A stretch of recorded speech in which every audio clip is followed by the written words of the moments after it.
2021, we were still in that little shed. Yeah, right. And then now we have 30 blokes, 4 massive factories, working massive volume machinery. Like, it's been a wild ride. All right, you're all good? Rolling. We are rolling. Rob, how are you, mate? Good yourself? Mate, living the dream. Cheers for coming down. We'll start it off right. Thank you.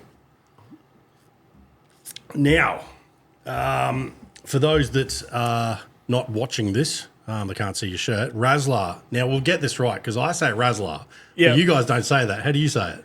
Oh, we say RASLAR. RASLAR, right. Only because obviously it's all my kids' initials and Stella's the S. Right. Yeah, so we always, she's always like, man, my name doesn't start with a Z. But Yeah. that is certainly, I find myself even pronouncing it that way because I've just heard it for so long pronounced that way. Yeah, I honestly, it was like someone, I think I was watching one of your videos only relatively recently, and you'd pronounce it with the more prominent S, and it just kind of caught my ear because even though it's an S, and I know it's an S, it's just, I just don't say it like that. It's weird. I don't know. Yeah. Yeah, like I literally get called Raz and stuff as a nick, like by people. And like it's so wrong, but it's just, I'm used to it now. It's just like I say, it become the norm. So now for anybody that doesn't know the name, give us a bit of a rundown because you guys do, I mean, even our chats earlier, like you guys do even more than even I knew you do. So as in what do we do? Yeah. So we predominantly obviously make bar work. So Toyota and Nissan, bull bars, rear bars, rock sliders. But then it's something I don't talk about as much, but we do ute conversions. We always have. Yeah. I still do quite a volume of them, but I don't have time to do any more, so I don't Not really talk about promoting it. Yeah. Yeah, it's just a good job to just tick along in the side. It's one of them things like we thoroughly, like I really enjoy it. I like the challenge, especially when it's something new or something like a single cab 200 or a bit of a weird car. You're like, oh, that's, I'm just dying for someone to give me a Y62. We do dual cab ones all the time. Yeah. And I'd like to do a style side lowered, like device spec. Yeah. It's like I'm thinking I'm just going to have to do it myself because I'm like, oh, this one, I've seen an image of it online years ago. I'm like, oh, love that. Yes. Like, it's something that needs to be done. There's been a couple of single cab 4B ones, so I've sort of seen that. I'd like to do that too. Single cab Y62. Yeah. Yeah, right. Yeah, On Track did one years ago, which Tin Man did the body, and then Andrew got it engineered and stuff. So there's a couple. Tin Man did another one semi-recently. There's 2 that I know of. Yeah. They're both from Melbourne. So, yeah. Wow. I don't think I've seen. I think the one that caught my eye recently was someone did a single cab FJ Cruiser shop with a train canopy. Man. Oh, it was him. Yeah, he's had that done for years, but he just does. He won't pull them apart or put them. He just does the back wall. He won't paint them, but that's his own personal car, and it's been done, but like in prime and not quite finished, for a long time. Yeah, I think maybe it's just started doing the rounds again. The old images. No, he only sort of just finished it, like properly finished it and put it out there, like as in this is a thing, and like his boys have got their own YouTube channel. Yeah. They're Hack Shop Garage. Yes. If you've watched them. So that's Les's oh wow. Kids. That's cool. Yeah. So that's like I say, it's definitely, if you look in all their videos, the back of it is like on their wall. Right. So it's been done for ages, but it sort of got officially announced semi recently. But that's a really unique, weird cool as car. Like, we had a bit of a design we were playing with for a while there of doing a single cab out of the old long wheelbase Jeeps, Wranglers, just because it was like the newer ones, the big, what are the new Jeeps called? Rubicon. Like they look like they could handle it real well as a dual cab with a proper tray and canopy setup and all that. But I thought to cut one up just as a bit of shits and giggles, the old long wheelbase Wranglers, they're a bit cheaper. You can have a bit of a play and you're not stressed as much. But the Y62 single cab sounds really cool. I have to have a bit of bring that up, Shawnee. Google Y62 single cab. So you're doing chops, but it's more of a passion. Yeah, it's just a side thing. Us and Tin Man, like if it's an 80 or an older car, I generally push them to him. So he doesn't want to do late model stuff, and I don't want to do old stuff. If it's an older car, most of the people want to paint it themselves and pull it apart, and I'm not really interested in all that.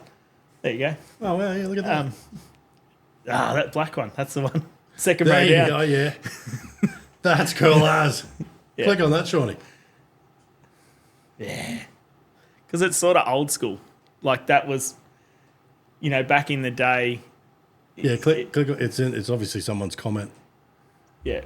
Back in the day, like GQs, 20 years ago, you used to style side them, weld the doors up, bob the back of them, and like it was a comp truck look sort of thing. But they were everywhere when I was 18, 19. Like that was the, but obviously not a Y62, but in GQ. Yeah. So I just reckon that's like a old school spin on a newer car. Yeah, that's different. I like it. It looks tiny, but it'll be standard wheelbase. So I always say when you single cab something, it looks like you shrunk the wheelbase, but you didn't.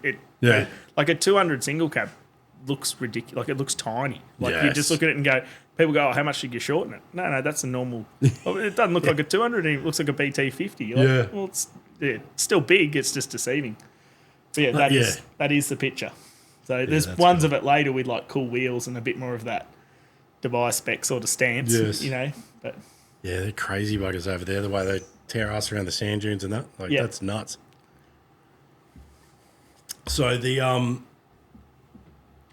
well, I mean, we have a similar thing here, like Creative up the road. Like they sort of send some people down here with the older cars because it just messes their production line up. Like they're not. I think they just do 300 now. Yeah, pretty much. Yeah, I think the last 200 was probably last year. I think. Yeah, that they did. Yeah, it may have even been the year before when it changed hands. I think like changed ownership. Yeah, I think with Jace. Yeah, sold it. I think. That. Yeah, and then the new guy come in and just went, we're going to really streamline, like do one. Yeah, really well. Yeah, yeah. Which I mean, it comes down to that production line kind of. That's what makes the money too. At the time, Ruben was heavily pushing 62 and all the others. Yeah. And it just sort of, I think they all went, I'll have my slice of this pie, you have your slice, and we won't fight. And then... Yeah, that's it. Yeah. That's it. Do you guys do any of the chassis extensions down there for them? No. No. We were actually talking about that today with Barney. Like up here, stretch big, like, is norm at home. Everyone's like a deer hunter and like high country, like that just doesn't work up there. Like everyone's a dog box, short tray, or that like normal wheelbase type car for our type of, that is the norm. Well, like Ruben said that when he was on too, like his big rig that he had down with the 24/7 boys, he was like, I didn't build this for this. Like, you come to a switchback and you're like, it doesn't work real well. 40-point turn. Yes. Yeah. Yeah. That's the only trick with the, like, there's a few of the 80s that I've chopped when I've done the dual cabs, and it's like it's really hard to not have them look real stubby in the arse. All the Toyotas dual cab, I find they just don't quite work unless they're chassis. Like, if you like 150 mil would be enough, just to make it right. Yeah. But whereas especially 62s, the proportioning of them, you can have a 1500 tray and your toe ball still sticks out the back. Yeah. Like in completely standard form. It's like they're the perfect scenario. 200s look a bit quirky. Yeah. Like 80s seem to look not too bad as long as you don't get greedy on your tray length and stuff. Yeah, I did the last 80 dual cab that I did. I played a little bit aesthetically with it. Like I put the canopy on. I think it was a 1200 canopy, but I had the tray finish and I had the jerry holders mounted right out to the edge, so that from the side that give it that little bit more length, and that sort of sat it. Like 1350, 1400 on those cars is 1500 looks terrible. But yes. You're like this much, but it just ruins it. Yeah. How do you guys go? So you did something recently with Pearly for his bar. Yeah. So when it comes to something that you've got already a design for, because do you guys 3D scan everything for the base? Yeah. Okay. Cool. So when something comes in and you get this kind of random one-off request, is that something that you guys do a lot? And then if it works and looks good, it becomes a production thing, or? Look, he got put off the road. Yeah. And he was like, how do we go about it? And I said, I'm really open with all that stuff. I feel a lot of it needs work. Like the industry, there's not enough information and it's not actually as clear as everyone thinks. It's like so heavily governed. It's Yeah. really not.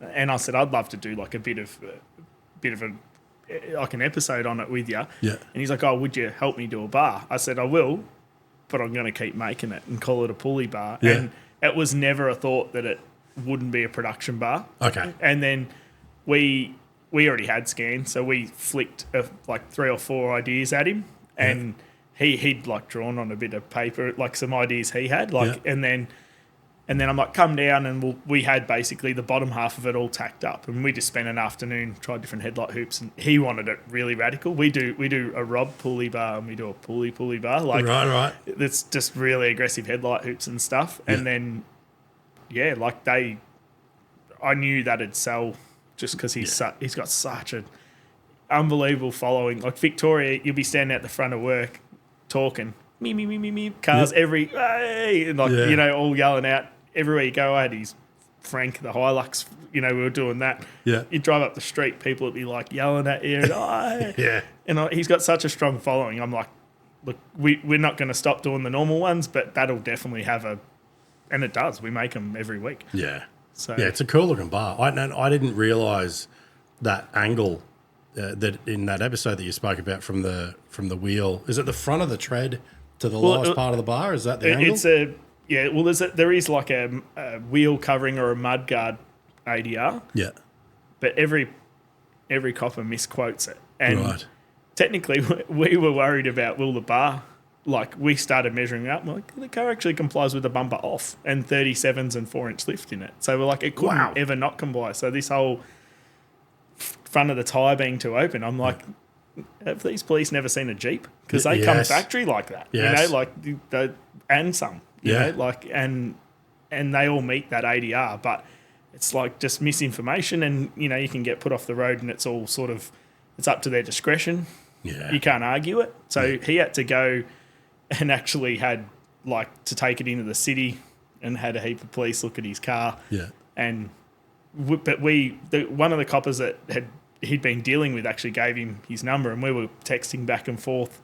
Yeah, you know, and then we did like a little image of the angle in the car and put it over the top. Yeah, and then he's like, oh, yeah, okay, yeah, we're wrong. Like, and then he just sort of let it go. Yeah, but see, that's the tricky part. We've had this chat on here a few times about how, you know, it's a bit of a discretionary use of stuff with the cops, and in all fairness, you know, they probably deal with a lot of dickheads.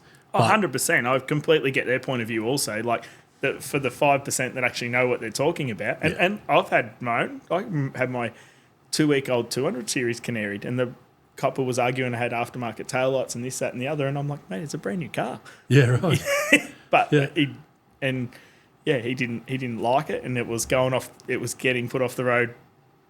Like I was at Bonnie Doon with my kids and had push bikes on a bike rack. I wasn't a I wasn't a hoon. I wasn't even up the bush. That was, so yeah, there's good and there's bad, and then I've had ones that are fantastic. You know, like you just gotta. But I get it. Like I think 90% of the people they probably pull over have pushed that friendship. Yeah, you know, and you're like, well, mate, we have a young guy we employ, and he gets canaried, and his 4-inch springs go, and his 31s go on, and then he goes back on that, and then his 35s and his 4-inch springs go, and and I'm like, how many times are you going to change the springs before you just get sick of it? Yeah. Like, and I'm like, it's typical like young bloke GU, big light bar on the roof, like all the things. I'm like, mate, it is, you know, like mine gets around with 35s on it every day. Yeah. But it looks proportional. It looks correct. The car's clean. It's got mud flaps. You know, you're like, you might get done, but it's very, very different. You don't look twice at my one. Yeah. And his one, you're just like, that's a... It doesn't help the cause when they've taken the sway bars out and they do a... windscreen sticker across the top of your dash. Yeah. All that stuff. Doing a right-hand corner at a roundabout, and the copper sees your wheels near on lift off the ground. Yeah. Yeah. So, I get both sides. Yeah. Yeah, I sort of thought that, because I thought, like Pooley doesn't seem like the sort of bloke that would have given him much stick when he got pulled over. No, he's grouse. But he's also... He sort of comes across as really laid back, but he's exceptionally smart and exceptionally knowledgeable. Yeah. Like, and he would carry himself correctly, and he wouldn't have, you know, got grounded. But yeah, it's hard. The whole industry needs even like the whole airbag bit and everything, it's so poorly, like the information out there is so hit and miss. Like, yeah, it's hard from doing what we do. Yeah. So no one you can ring and ask. No. There's things you can read and you can make your mind up on what you believe, and then other people go, well, I'm just going to do it this way, but no one's going to stop them. Yeah. Yeah, it is an aesthetic as well, though, because like that 80 of mine, like that's running 35s, but it's like I don't even get looked at in that. No, you wouldn't look twice at it. No, because it's like it's proportional and it doesn't look like, you know, it doesn't have its ass hanging out either. So. Yeah, and your wheels aren't 2 inches out your guards. No, no. Like there's like I say, I completely get both sides. What is like? Have you been down south the whole time, or have you ever had anything up here? No, I've always lived in Victoria. Right. So is it because they're a lot more strict down there, though, aren't they? Oh, they must be, because whenever you come on holidays, it's like everyone's got a Ranger with massive wheels and tyres and a bumper on it, and you're like, couldn't afford a bull bar that poor bloke, but that is obviously a look up here. Yeah. Yeah, like it's just different. Like yeah. There's an MP300 down here the other day that was God, that had like a 5 or 6 inch lift in it, 35s, body lift, all that stuff. All like, the gear. Yeah, still had the bumper out on it though. Didn't have like the bull bar. Yeah, and it just cruises around. But even I look at that and go, like, how do you not get pulled over? Yeah, but it's because New South Wales, you got to go over the pits every year. Is it like that down there? No. Okay. No. Cool. No, every state's different. Like South Australia, you can just get a car, and if it was registered there once, you can just walk in and register it. You don't even have to, you can just go and get number plates for it, even if it wasn't registered to you. Really? Victoria, we need a roadie every time it changes hands. Yes. But like if you own the car for 20 years, you won't have had a roadie in that time. Yeah, that's the same as up here. So So weird, New South Wales being smack in the middle of all that's got its own completely different thing. Yeah, it's like we all live in different countries. Yeah. And everyone's version of like club reg is slightly different. Yes. Some states don't. I don't think WA has it, and it's so weird. It's a bit strange. Yeah. How do you guys go with when you're coming up with a new design and you got to deal with all the ADR stuff? Like, how's that process sort of It's work? all pretty basic. So there's ADR 69, which is like the airbag one, but then same deal. Some people go, well, the car technically has it built into the rail as well. So some people ignore it completely and just go, I'm going to solid mount it and make it strong. And a lot of confusion. A lot of people think, oh, my airbag won't go off if I don't do that. It's the other way. It'll go off prematurely because the car's obviously calibrated to crumple at a certain point, and it'll with that impact, it'll like its inertia sensor will say, I think I've hit this, going off how I've been programmed. But then when you make it more rigid, for instance, you might hit a kangaroo or something small, and it will go off when it's not a big enough hit to need it and hurt you. So it's the other way to what people think. Because it puts that shock through the car then instead of absorbing a bit of it. Obviously in a massive crash, it's probably here or there, or like the rail will crumple, it's going to go off no matter what. But it's the whole argument is in a low speed crash is whether it'll work correctly. And we've done lots over the years, and there's been multiple people. There was a guy in Adelaide who's no longer with us that used to do a lot of that testing for everyone, like for ARB, and you could send him a bar and he'd do it he had a sled test. So they'll have a weighted sled that's away to the car. They crash it at 16 or 18 kilometres an hour, and there's a percentage it's got to deform to be correct. Yeah. But then obviously that mounting, like for instance, if you've done a style of mount, you can then use that data and make another one, and obviously it's going to crumple the same. Right. Like for instance, if you make 6 tube bars and you have the same mount on it, they're all going to crumple the same. Like they're all the same material, same mounting, same everything. Yeah. So, you don't have to do every single. And look, everyone will have a different opinion on this too. Yeah. And some just solid mount it, ignore it completely, and I guess there is some right in it. Like in a big accident, the rails, like modern rails, have got holes in them and normally little dimples in the corners to let them deform. Yeah. We just always do it, always have. I've got quite a lot of different configurations we've had tested. So there's sort of the most recent one I did was a Jimny one because it doesn't fit anything we'd ever, as in that size car and style. There wasn't enough room to have a collapsible section, so we had to do it a different way. So we went and got that. We got that one retested. Yeah. Okay. Yeah, and then you had to think outside the, of how you would normally do it. Yeah. Also, like those cars, like the other train of thought is you remove what it had and you test that and then you make it the same. Well, the Jimny doesn't have anything. It has a hollow plastic bumper. So can I make it out of a tissue box? Like, what am I trying? That's what I mean. It's so hard and it's so poorly supported. You've got the Australian Aftermarket Association does a bit, but in that particular part, they're very...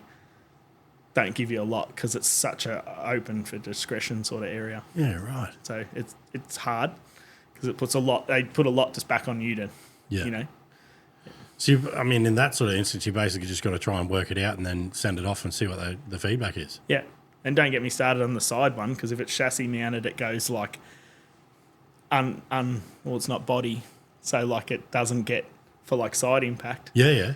It doesn't fit into a category. So like people make a solid slider and go, it's ADR compliant. Well, there isn't actually an ADR.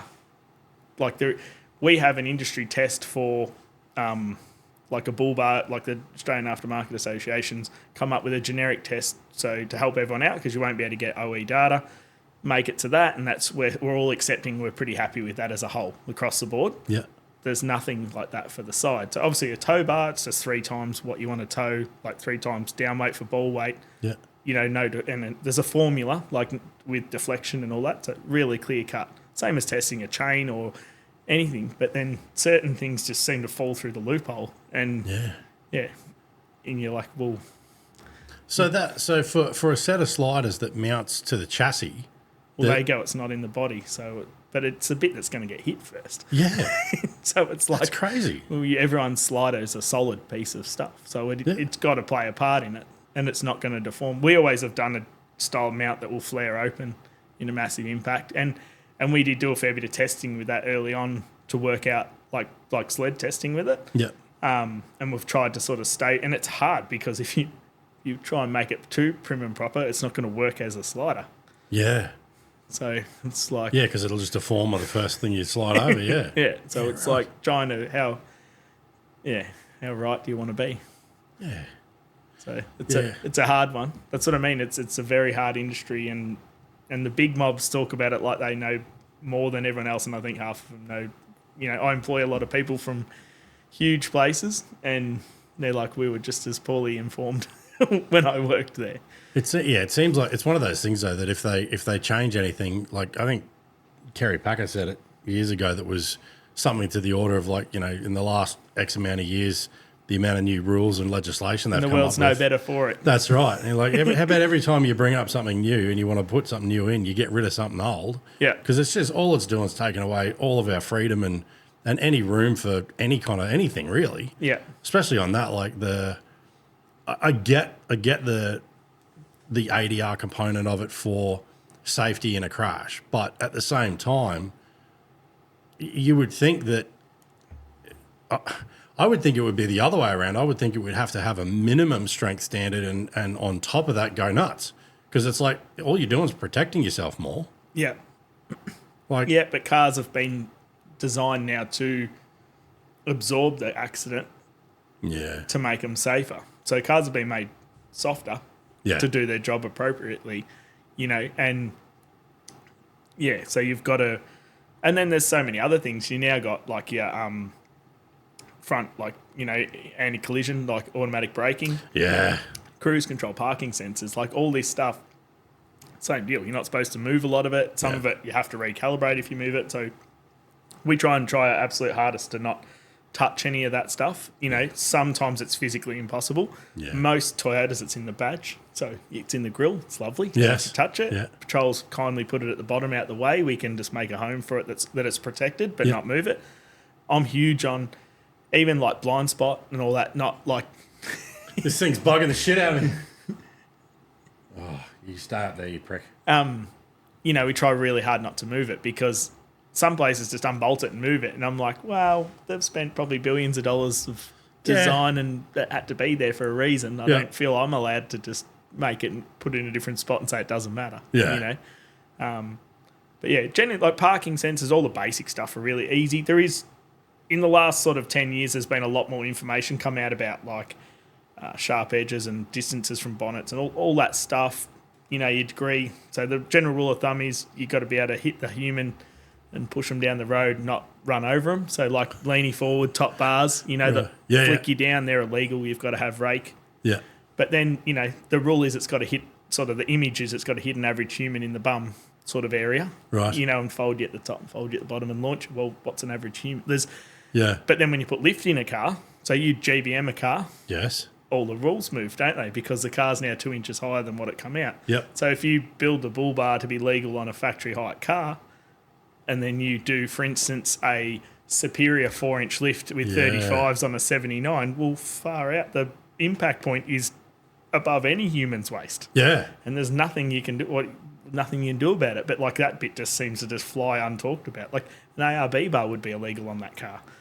Yeah. The factory bumper's technically not legal on that car. Yeah. Right. Yeah. So like even like a 300 series, their reverse lights are touch and go on being legal for Australia. So every GVM 300, you see they put reverse lights like under your number plate. Yeah. It's because they're not compliant with the ADR for the height of the light from the factory. Wow. They had a recall on mud flaps on 300s because they were too short, like on the early ones, and they didn't cover the tyre. But like they were sold for some time, and then they wanted to come and get longer mud flaps. It's not like it's a little mob, has these problems. Everyone's obviously feeling it. Yeah. But I mean, Toyota, it's kind of like, well, they sold the 79 with a shit wheel track for however long. Well, they still do. Yeah. That's still... Someone actually... I was having a chat with someone ages ago, and they were like, that was almost like the powers that be, like somebody at some point understood where those wheels were going to sit and made the choice to go... That's like a GVM, though, I think, because from where it mounts on the leaf spring to where it mounts on the wheel, obviously the further out it goes, the diff housing's got to be thicker. Yeah. And they didn't want to upgrade it, so they've gone, well, we can't make it any wider. But that's what I mean. Like, they literally understood where it was and went, that's okay, we'll sell it with a wheel track that doesn't match. I think Toyota have always been, and I always say this, like, Toyota owners, they almost get excited that they buy the car with flaws so they can then buy like a... Yeah. You know what I mean? Like, who else looks at the car and goes, I can't wait to put different seats, different door cards, different floor mats, different wheel track, different diff, different this, different that, and like... And, I know I've got to put a clutch in it before I can tow my trailer because that's... Yeah. You know what I mean? And they're just like, yeah, it's fine. Like, I'll pay 90 grand for that without a tray. Thanks. Yeah. That's right. It's just mind-blowing. Imagine if you were a new car manufacturer putting that out. Yeah. And you went, no, you'll have to put a clutch in if you want to tow your car trailer. Like, duh. Like, you'd be dead. Like, if a new car came on the market today that had all of the issues that the 79 has, it wouldn't get number one sold. They'd be like, all right, this is 90 grand. Yeah. But bring your checkbook because you're gonna have to spend another 30 off the bat. Yeah. Like, you're gonna have to put 15 in it to get it registered. Yeah, that too. With a tray. Yeah. I've never understood that, but that's why I like playing with the old girls too, because it's like that for me. Like all I've done is a 2-inch lift, but that's a 4-corner coil. It's it's ready to go. I didn't have to change wheel tracks and do all that sort of shit. Yeah. But it's the GQ80. You just do such a little bit to them, and they're just such a capable car. Like straight away, it, and they'll blow your mind. Like we did a high country trip with Aussie Arvo boys a while ago. And my young bloke did the whole trip on his L's. Yeah, and I'm like, mate, we're going up some of these pretty gnarly hills and stuff, and I'm like, don't even like bat an eyelid, mate. It'll idle up this. You can literally take your foot off the pedal. It'll just walk up it. It's so, so amazing, like how capable they are. They're just such a good, fun car. Yeah, I think Hayden was telling us about the 79 he's got, and he's put like half a ton worth of sound deadening in this thing, and he's like, it's still like driving a tin can. Yeah, it's still it's still almost as quiet as a GQ. Pretty much. That's it blows my mind that the way they've put those cars together. Like, it's just, there's some parts of it to me, unless there's been some sort of deal, some sort of incentive to go, well, this is going to, increase the aftermarket component of it or whatever. But I cannot get my head around why they would just keep doing it. We were talking about this today. I was out at McCormack's, and they were saying that, I can't remember the percentage, but it's something like 80 or more percent go direct to like mines and stuff worldwide. So they don't care. Really? They don't care what you think. Wow. Because it's such a big, just a workhorse, like almost a consumable. Yeah. Like none of that stuff matters to them Yeah, because right. that's not who's the, Core- we core all think audience it's for it, us, but yeah. they're, that was just what someone told me today, whether it's accurate or not. But like, I get it. Like if you look on a mine site or like even over, like other countries and stuff, they're just a workhorse car, Yeah. like in completely standard form. And then they go, it's done its time. Yeah. Just gets like, Right. Just turn them over, I guess. yeah. Well, There's one in the mechanic shop some poor bloke's bought from auction, and it's like near work, and he paid 20 grand for it. So it's a 76, but it's literally, I don't even think it's done 100,000 Ks, and the rail's got holes in it, like The rust. Yeah. It's just, there's not a single part of that car. Yeah. He's like, oh, but it's low K'd. I'm just going to clean it up and paint it. And it's ready for the bin, mate. Yeah. There's nothing, like every bolt you undo will break. Yep. Like it's just going to be a nightmare of a car for the rest of its time. You could probably pull the motor and that maybe out of it, and that would be good. Yeah. But the rest of it is just rubbish. Yeah, we had one down here not that long ago. It was only I think it was a single cab, and it had rust in just places that you don't even see on a GQ. Yeah, Like it was in the roof, it was everywhere. yeah, And it was a mine spec one, but it's like that. They probably don't. If they're a disposable tool for the mines, it's like they probably don't take as good a care of them as they could. But at the same time, just all the water and shit up there, that just eats everything. yeah. And I think whatever they put on the road or whatever is just, or what's in the like I don't know. It's just so corrosive. Yeah. Like, they just seem to they just evaporate. Yes, yeah. That had rust in all where the door hinges bolt onto the body, and it was everywhere. Yeah. So Yeah, yeah, it's nothing. not coming. You can't come back from it. No. Well, it's nothing a new body and a new chassis won't fix, But then it kind of screws you a 20 grand bargain. Yeah. But yeah. What's up? Pardon me. Oh, at least that fly's fucked off. Wherever he's gone. So what was you've been doing this sort of stuff for forever. So how did you get started in it? So I was trying to work out the years of driving here. I'm trying to think. River's my son's 16, and he was basically a baby when I always did stuff like, so we had kids really young. Yeah. And needed money, so I'd always doing things on the weekend. Yeah. And that was sort of where it started. And then after a while, I was very unpopular, and I ended up going back to like 3 days of work, like a week. I worked many jobs. I've worked at an auto parts shop, was like my favourite job Yeah. to date. Right. I loved it. It was like I get to talk about cars all day and sell car parts, and I get paid for it. Like I literally would have done it for free. I loved it. And then I used to work the weekend because it was more money than like a Monday, and then it gave me day, like, I might work 4 days. I could work whatever days I wanted or not. Yeah. But I could earn enough to pay our mortgage and not lose my house. Yeah. And sort of transition. And then I sort of did it for quite a while where I was working 7 days. Yeah. And that just about ended my family. And then I literally just took the leap. And I had a big shed at home, so I used to just do sliders. But back then you'd build them on the car. They were all like weld-on stuff. Like it was all contract type stuff. Yeah. You'd build tube bars. But like I had minimal tools and stuff. And then I eventually just got a little factory, but that'd be, I don't know, 14, 15 years ago. Yeah. I took the plunge, and then it was good because what used to kill me is it'd be a weekend and people would still come Yeah, and because ask it's you. your So I house. could never escape it. Yeah. Once I had a factory, I could lock the door and go home. Yeah. And if you turned your phone off, no one knew. Yes. You know what I mean? Like, and it's funny. I'd actually I bought an SLR Tirana. It was in a paddock, and everyone ridiculed me for it. Oh, it's so rusty and stuff. And I'd had it in the shed. And then when I went to that factory, I took it with me and I had it in the car park. And the bloke who I knew called in, and he's like, "What are you doing with that?" And I'm like, "I'm going to do it up one day, Yeah. It's like, "I'll give you a brake press for it, and I'll get it installed." And I think he gave me like 20 grand cash. And Wow. and I'd paid 3 grand for this Tirana. Yeah. And I essentially got, I don't know what it would have been, $30,000 or more sort of, and then I bought like a Heron Forbes Gillo. And Yes. I'm like, I have a 6mm 2400 Gillo and a brake press with tooling. I thought I'd literally hit the big time. Yeah. Like I can actually cut and fold and do stuff. So that sort of, Leveled up. Yep. Yeah. And then I literally had a guy, I still see the car around, come with a GU4, and I'd done GQs and all that. It was a brand new one. He just come in and goes, could you dual cap this for me? And I'm like, yeah. And he goes, all right.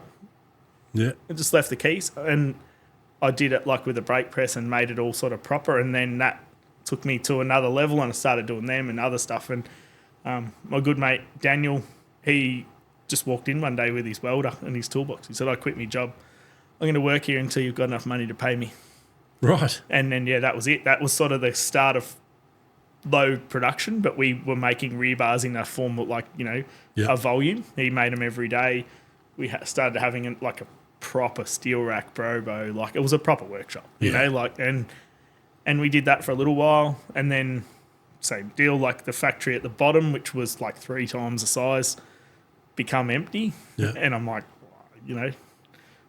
moved into that. I could literally forklift my stuff there. Yeah. I didn't even need a truck. And then I put another person on, and bit by bit, that went like that for I don't know how many years. Like we were just small. I missed the days because we could go, I had 3 or 4 guys. You could go, this week we're going to do something that's mine. Yeah. Didn't kill me, financially.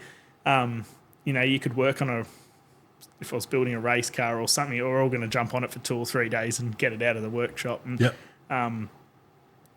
they were literally like glorious times. Yeah. Looking back at the time, I just wanted to get bigger and make more money, and was never happy with what I had. But looking back, that in my time, that was probably the most. I think I had 5 or 6 people. It was probably my favourite period of. It was still really personal. They were your mates, not your workers. Yeah. You'd have a laugh, you'd have a beer, do burnouts in the car park, that sort of stuff. And we built. Mid-wheelbase GQs and roll cages, and like we did production stuff which sort of made the money, but we did lots of cool stuff just lots of really weird. It was like cars that I did drag cars with the Andrew cages. We just I look back, I got it like a photo album, and I flick through it. I show my kids, like, look at this. It's just Valiant, with a big block and a cage in it, and look at this is a mid-wheel, and I still see like Patrol Part own one of the middies I built.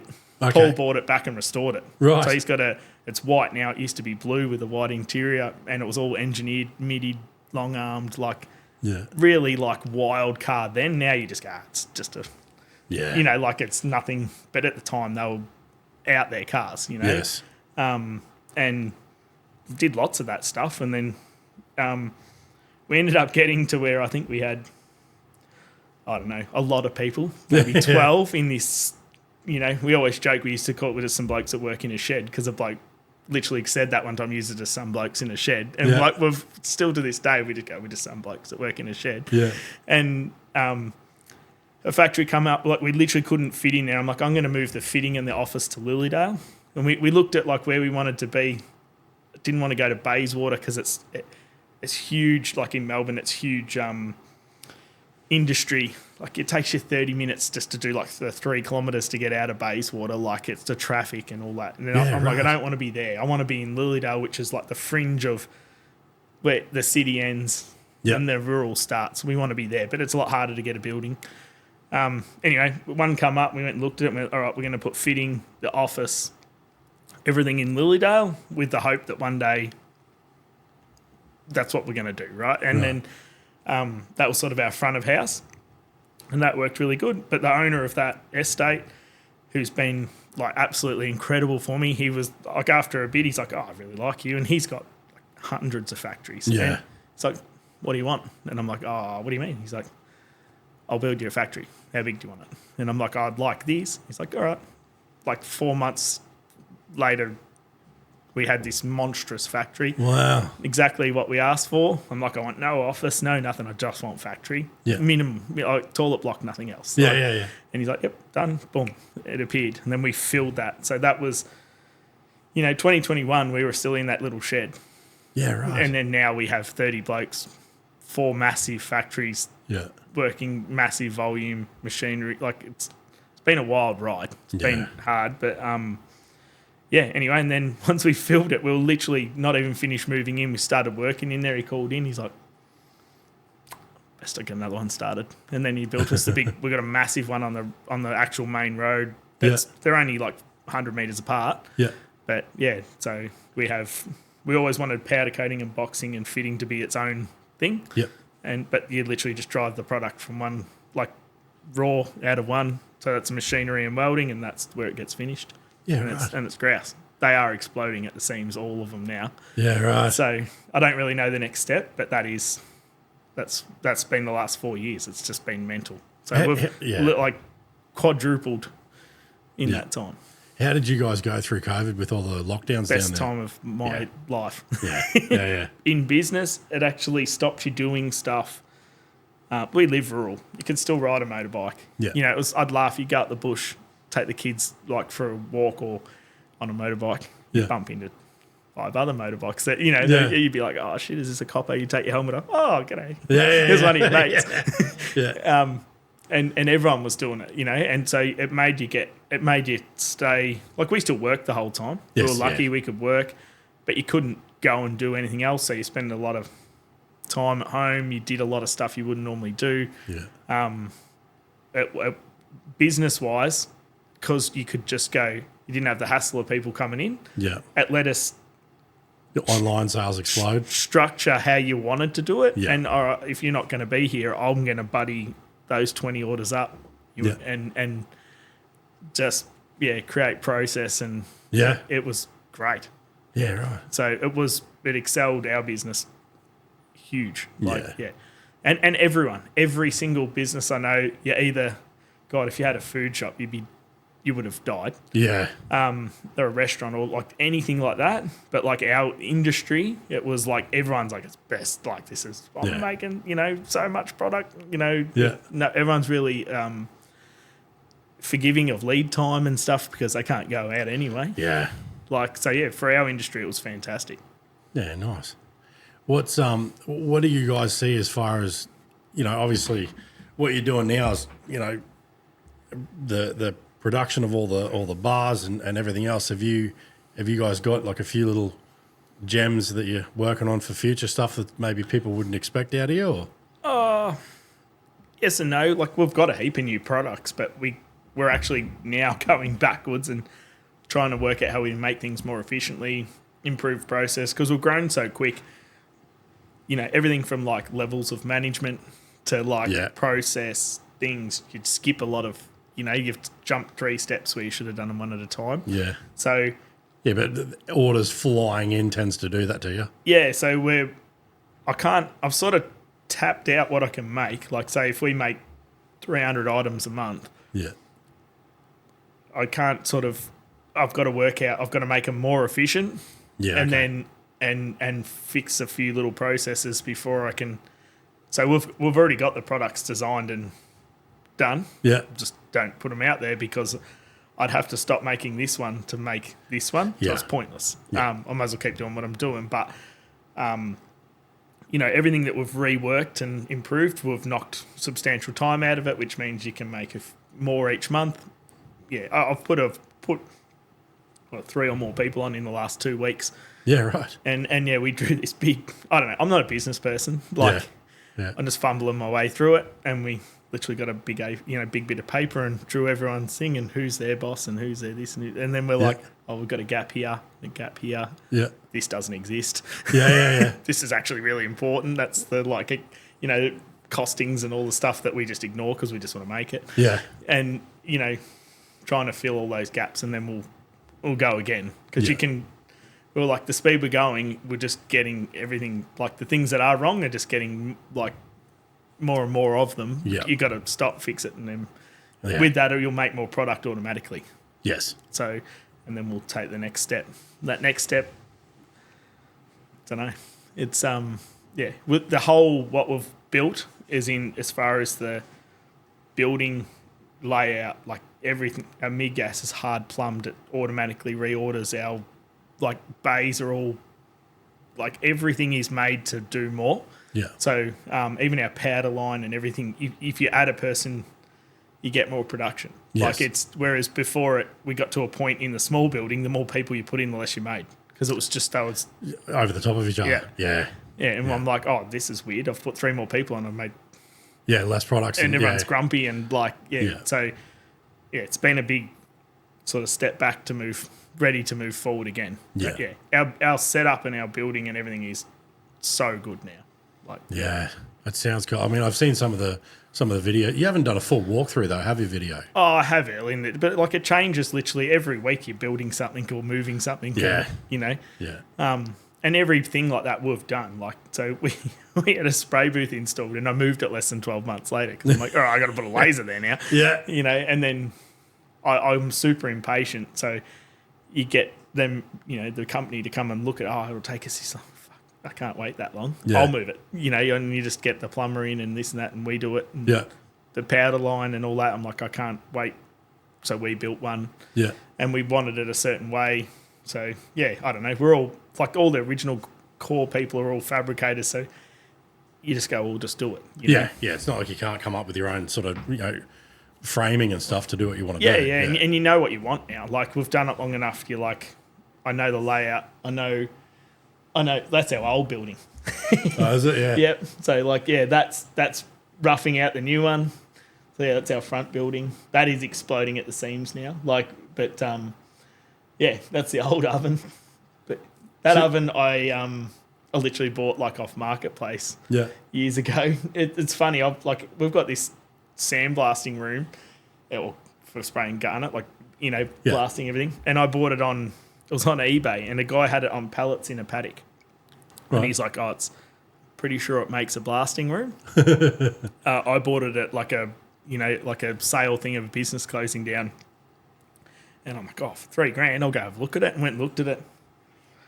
Anyway, got organised a truck and a crane, and we went and picked all these bits up. And then we literally had the whole car park at Mount Evelyn, and laid all these, the huge steel panels out. And once we done that, someone had pressure packed 1, 1, 2, 2. So we just started bolting bits together, and we're like, oh, this is actually pretty cool. And then you realise now it's probably been the best thing. Like it's a 4 metre square room, and the whole floor's like all these little hoppers. And it pulls the garnet, so it has a downdraft, pulls the garnet through, separates the dust and the good garnet. Yeah. So we can blast for every day for a month on a ton, one cube of garnet. Yeah, it's right. Unbelievable. It's so efficient, and it stays crystal clear in there.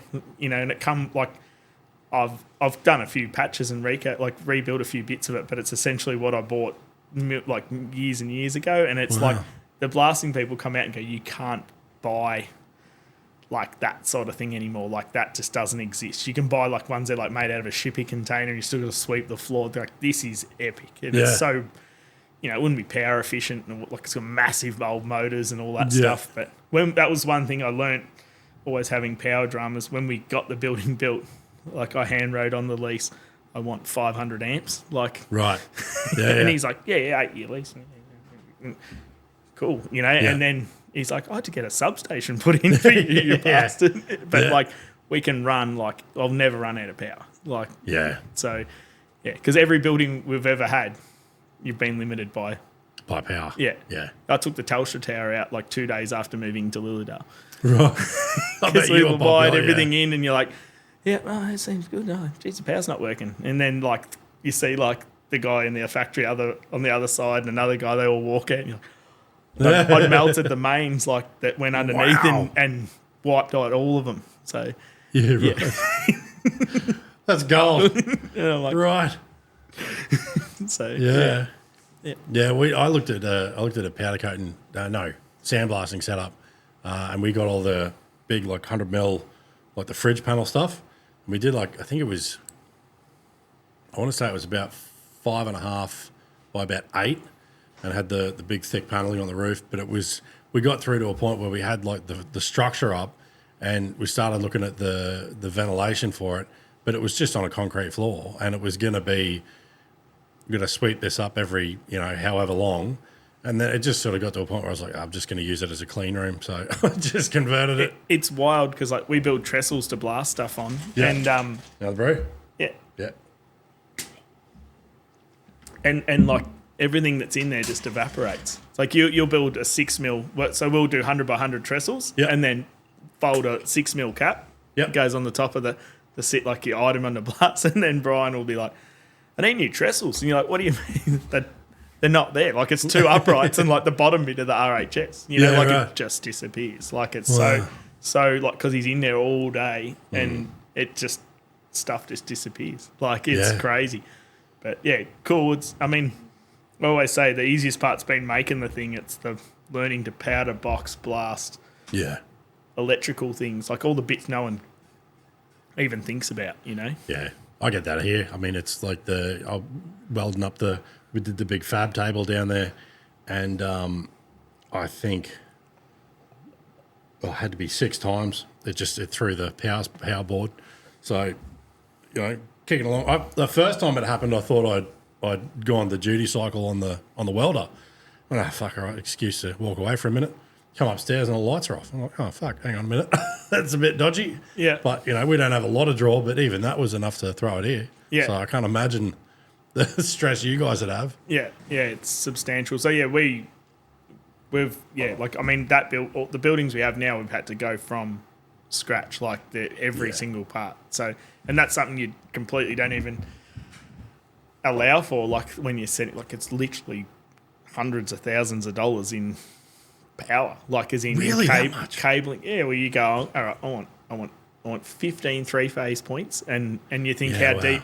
So we ran this like tracking stuff around all the walls. So because our roof's like 11 meters, our ceiling, like if you go 11 up, 11 down for every welder, you're 22 meters of cable just before you've done the run to where it is. Yeah, right. Because they normally run it along the, you know, in your purlin or whatever it's called in the top. So we ran and that saved us like hundreds of meters of cable. But still, you know, like if it's however many meters deep and across, and then you do a double power point, a 3-phase thing, like extraction, like every run, it's rolls and like it's mega money. Like your power points are all $150 or whatever. Yeah. Like when you talk big ones, you wire a machine up, like it just, you know, like every time you do something, it's 20 or 30, like, you know, it was 25 grand or something to get your MIG gas plumbed. Like it's all hard plumbed and it's like there's not a bottle. Like it's in packs, you know, and then that's, you know, your air.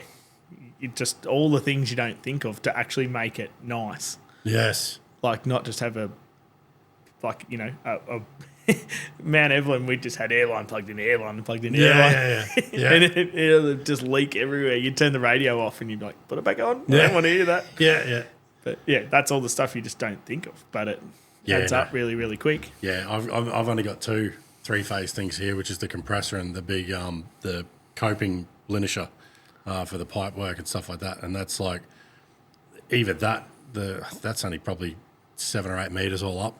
Yeah. Even like getting that, because that wasn't here, we had to have that added. And then I've got all that poly line for the air, you know, those bits and pieces. But I'm like, I get that thrill out of putting all that shit together too. I don't deal with the electrical, but like running the poly line and, you know, connecting all that up and putting the drop points where I wanted all the air connections. Like I like doing that sort of stuff, but you know, this is a pretty small shed. Yeah, you don't even think about like it's all things of like your actual board. You know, it's this big. It only fits because a 3-phase has 3, like takes up 3 spots. Yeah.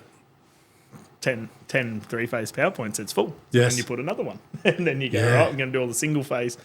Then you need another one. You know, like for the machines, just because they're like this big. Yeah. It's just like all the things just keeps, I don't know.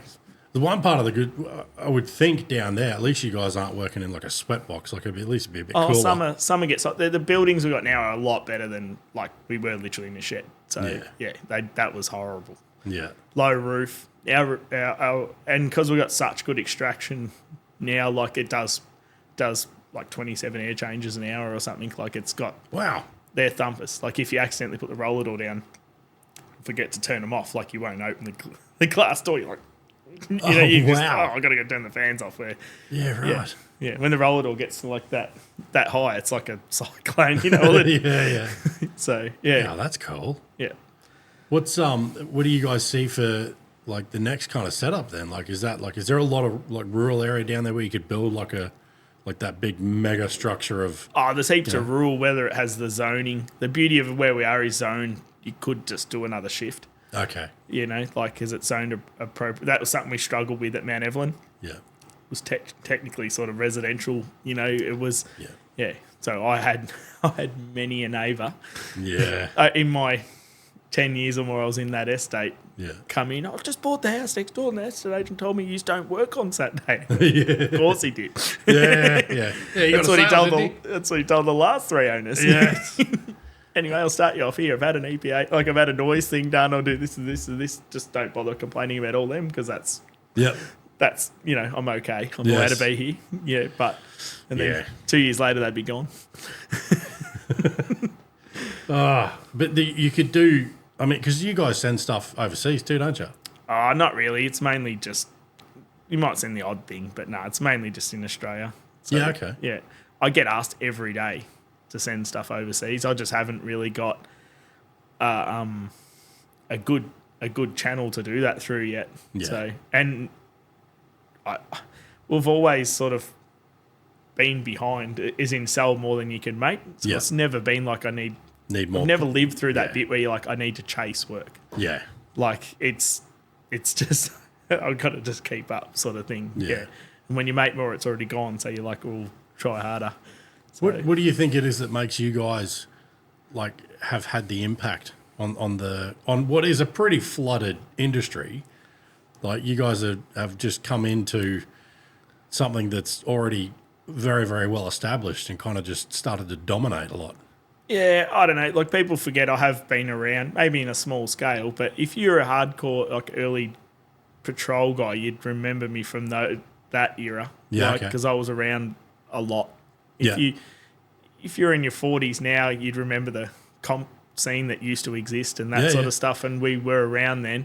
So I honestly don't know, but like that's, you know, I've been around a long time, not at the volume or anything like I am now, but I have been around a long time. Do you think? Yeah, no, not saying anything about the longevity of it, but like you guys are I would assume are probably up there as far as how much you're selling with, you know, in comparison to some of the bigger names that have been around for forever. Like, you guys are punching out numbers. I'd certainly be rattling people that import stuff. I'd like to think I'm, as far as people that actually make it here, which is none. That's the next thing, You know, there's only a very small handful of us. Yeah. And most of us talk, as much as we could be arch enemies, we all like are on a similar, like a level playing, like we'll be like, well, that looks good. What you've done there, you know, like, or, you know, try and keep out of each other's lane as much as possible. But like, obviously there's the huge guys, which we're never going to touch, that import and all that. But certainly on our sort of style of business, I'd like to think we're one of the bigger ones. But that's what I mean. You know, as far as even if you look at some of the importers, like, you know, the bang for buck on a lot of that stuff is, I mean, some of it's okay. You know, some of it, the dollars that you spend, you go, oh, okay, fair enough. Yeah, you expect, you know, a little bit of something here and there. Like, I had a bar we got for a customer, and it had the hoops were a bolt-on item, and you could choose whether you wanted to run like triple hoops or a single hoop or whatever. And we pulled them out of the box that got delivered and put the air nozzle up the hoop, and it just blew out a puff of fucking rust dust. It was brand new out of the box. Like, it just came with free rust. Yeah. You know, like, you're like, well, okay, you paid $1,800 for the bar, so, you know, what do you expect? Yeah, I know. And people do become very forgiving of it being crap, like, because they just go, oh, yeah, well, I only paid that for it. But yeah. The hard Super Centre really set that up for everybody. 100%. You know, but you know, we always, when I started, I aspired to be Kmart. Like, Kmart was, because we started predominantly with rear bars. Yep. And we just thought they were like, you know, like as good as it, and that family lived local. Yeah. I'm actually next door to the original Kmart. Like, where we are now, it's like you go out our gate, that's Kmart's building. Yeah, right. And that got bought out by like a big company, and they just closed it and took it. Like, it was I'm pretty sure it gets done offshore now, but like, it was supposed to be getting done in I think Keysborough or somewhere, but it didn't work out. And Yeah. it was like a year before our product got made again. Yeah. But like the quality just went. Yeah. And it's so sad. It was literally the pinnacle of. It was like what we all dreamed to be. Yeah. And then it just, you know. Yeah, I was going to say, I'm pretty sure I've done some rear bars of theirs, but this is only 5-6 years ago, and it's like that was not what you would call a premium product. Yeah, well, it used to be. It used to be. You know, we got an early 200 camera kit the other day we had to fit for a customer, and it was a Kmart one, and the bracket to mount it, I'm like, opened it, one side of it's not powdered, like one side's see-through, and the other side, like the cut looks like a small rodent's like chewed its way through it. It's like got spatter, like slag hanging off it. Yeah, that was in the right. packet like that. And I'm like, the family owned it like for so long. They would cry seeing it. Nearly makes me cry seeing it. You know, like how is it they let it just no one care? You know, like let it come to that. You know, like where the quality is just, you know, it was and that happens with so many businesses. They get sold to like a big mob, and they just gut them because it's like, well, you're making this much money doing this. If we get rid of this and this and this and this, we can make so much more money. But then those few things, and they just ride it out till it's broken, and they go, "Well, we made our money." Yeah. Like, you know, and then because we always said it'll take them 5 years to ruin the name. Like you won't know that, you know, it isn't the same people. You know, like it had such a strong name, and yeah, like it was just such a. And you see it like in our industry so many times. Like that was a family business, big, huge success story, you know. And then it's just yeah. I think steel's the hard part too, because like the welding and the finishing and even the product that you start with, the quality of the powder coat. Like you get someone like, you know, like Brad when Brad sold MAXTRAX, like you can't really fuck with that product. It's just what it is, you know. Like it's that big American company. I think they bought MAXTRAX, Tread, and Rhino Rack. Rhino Rack, I guess, but that's alley, so it's kind of like, you know, that's not really going to rust. But like the MAXTRAX stuff is just, I mean, the molds exist. You can't mess with it. Like maybe there'll be not a lot more R&D and new stuff come out, but that product's just that product. yeah. You know, you start sending stuff overseas, and even some of the welds where you can see they've ground them back, it's like, the attention to detail on that finishing of that grinding is like what should be a nice join with a smooth grind is kind of like the grind is wavy, and you're like, someone was just doing that half drunk, like Yeah, or, well, you know, it just didn't care. Yeah. And yeah, you think if that was your business, you'd probably walk past it and go give someone a tune up and be disappointed, but no one's there to care. No. So it just It's a bit of a shame. But I mean, at the same time, like that, you know, when companies like that get sold, you know, I think the original owners, you know, there's a certain amount of pride that you would have in trying to see that name continue and succeed and be at that same level. But at the same time, if you've got a pocket full of cash, you're kind of like, well, you're an idiot. You fucked it up. Like, well, 100%. Like, I get it. Like, they've made their money and good luck to them. They've probably dedicated half their life, for instance, to that company, working ridiculous hours and doing nothing. Yeah. Then they get to live that next chapter of their life and hopefully make up for it. You know, like it's a huge sacrifice that people.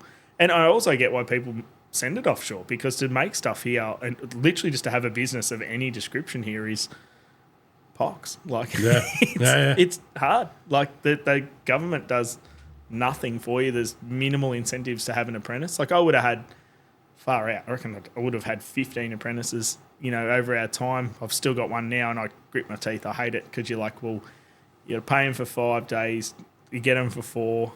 I don't have it in me to pay them what they say you should pay them because that's just cruel. Yeah. You know, most of mine have been like mature age apprentices, and it's there used to be really wicked incentives to have one. There's minimal now, and you just think like there's going to be no skill left in the world. Like in our country, you know, like it just keeps getting sent offshore. It's hard to get workers that want to work. Like what we do is not a pleasant job. Yeah. Like you're welding and grinding. Like you're filthy, you're sweaty. Yeah. It sticks to it. Like it's horrible. Yeah. But I've had a few times where it's been a sweaty day and I've gone home because I've been grinding and shit.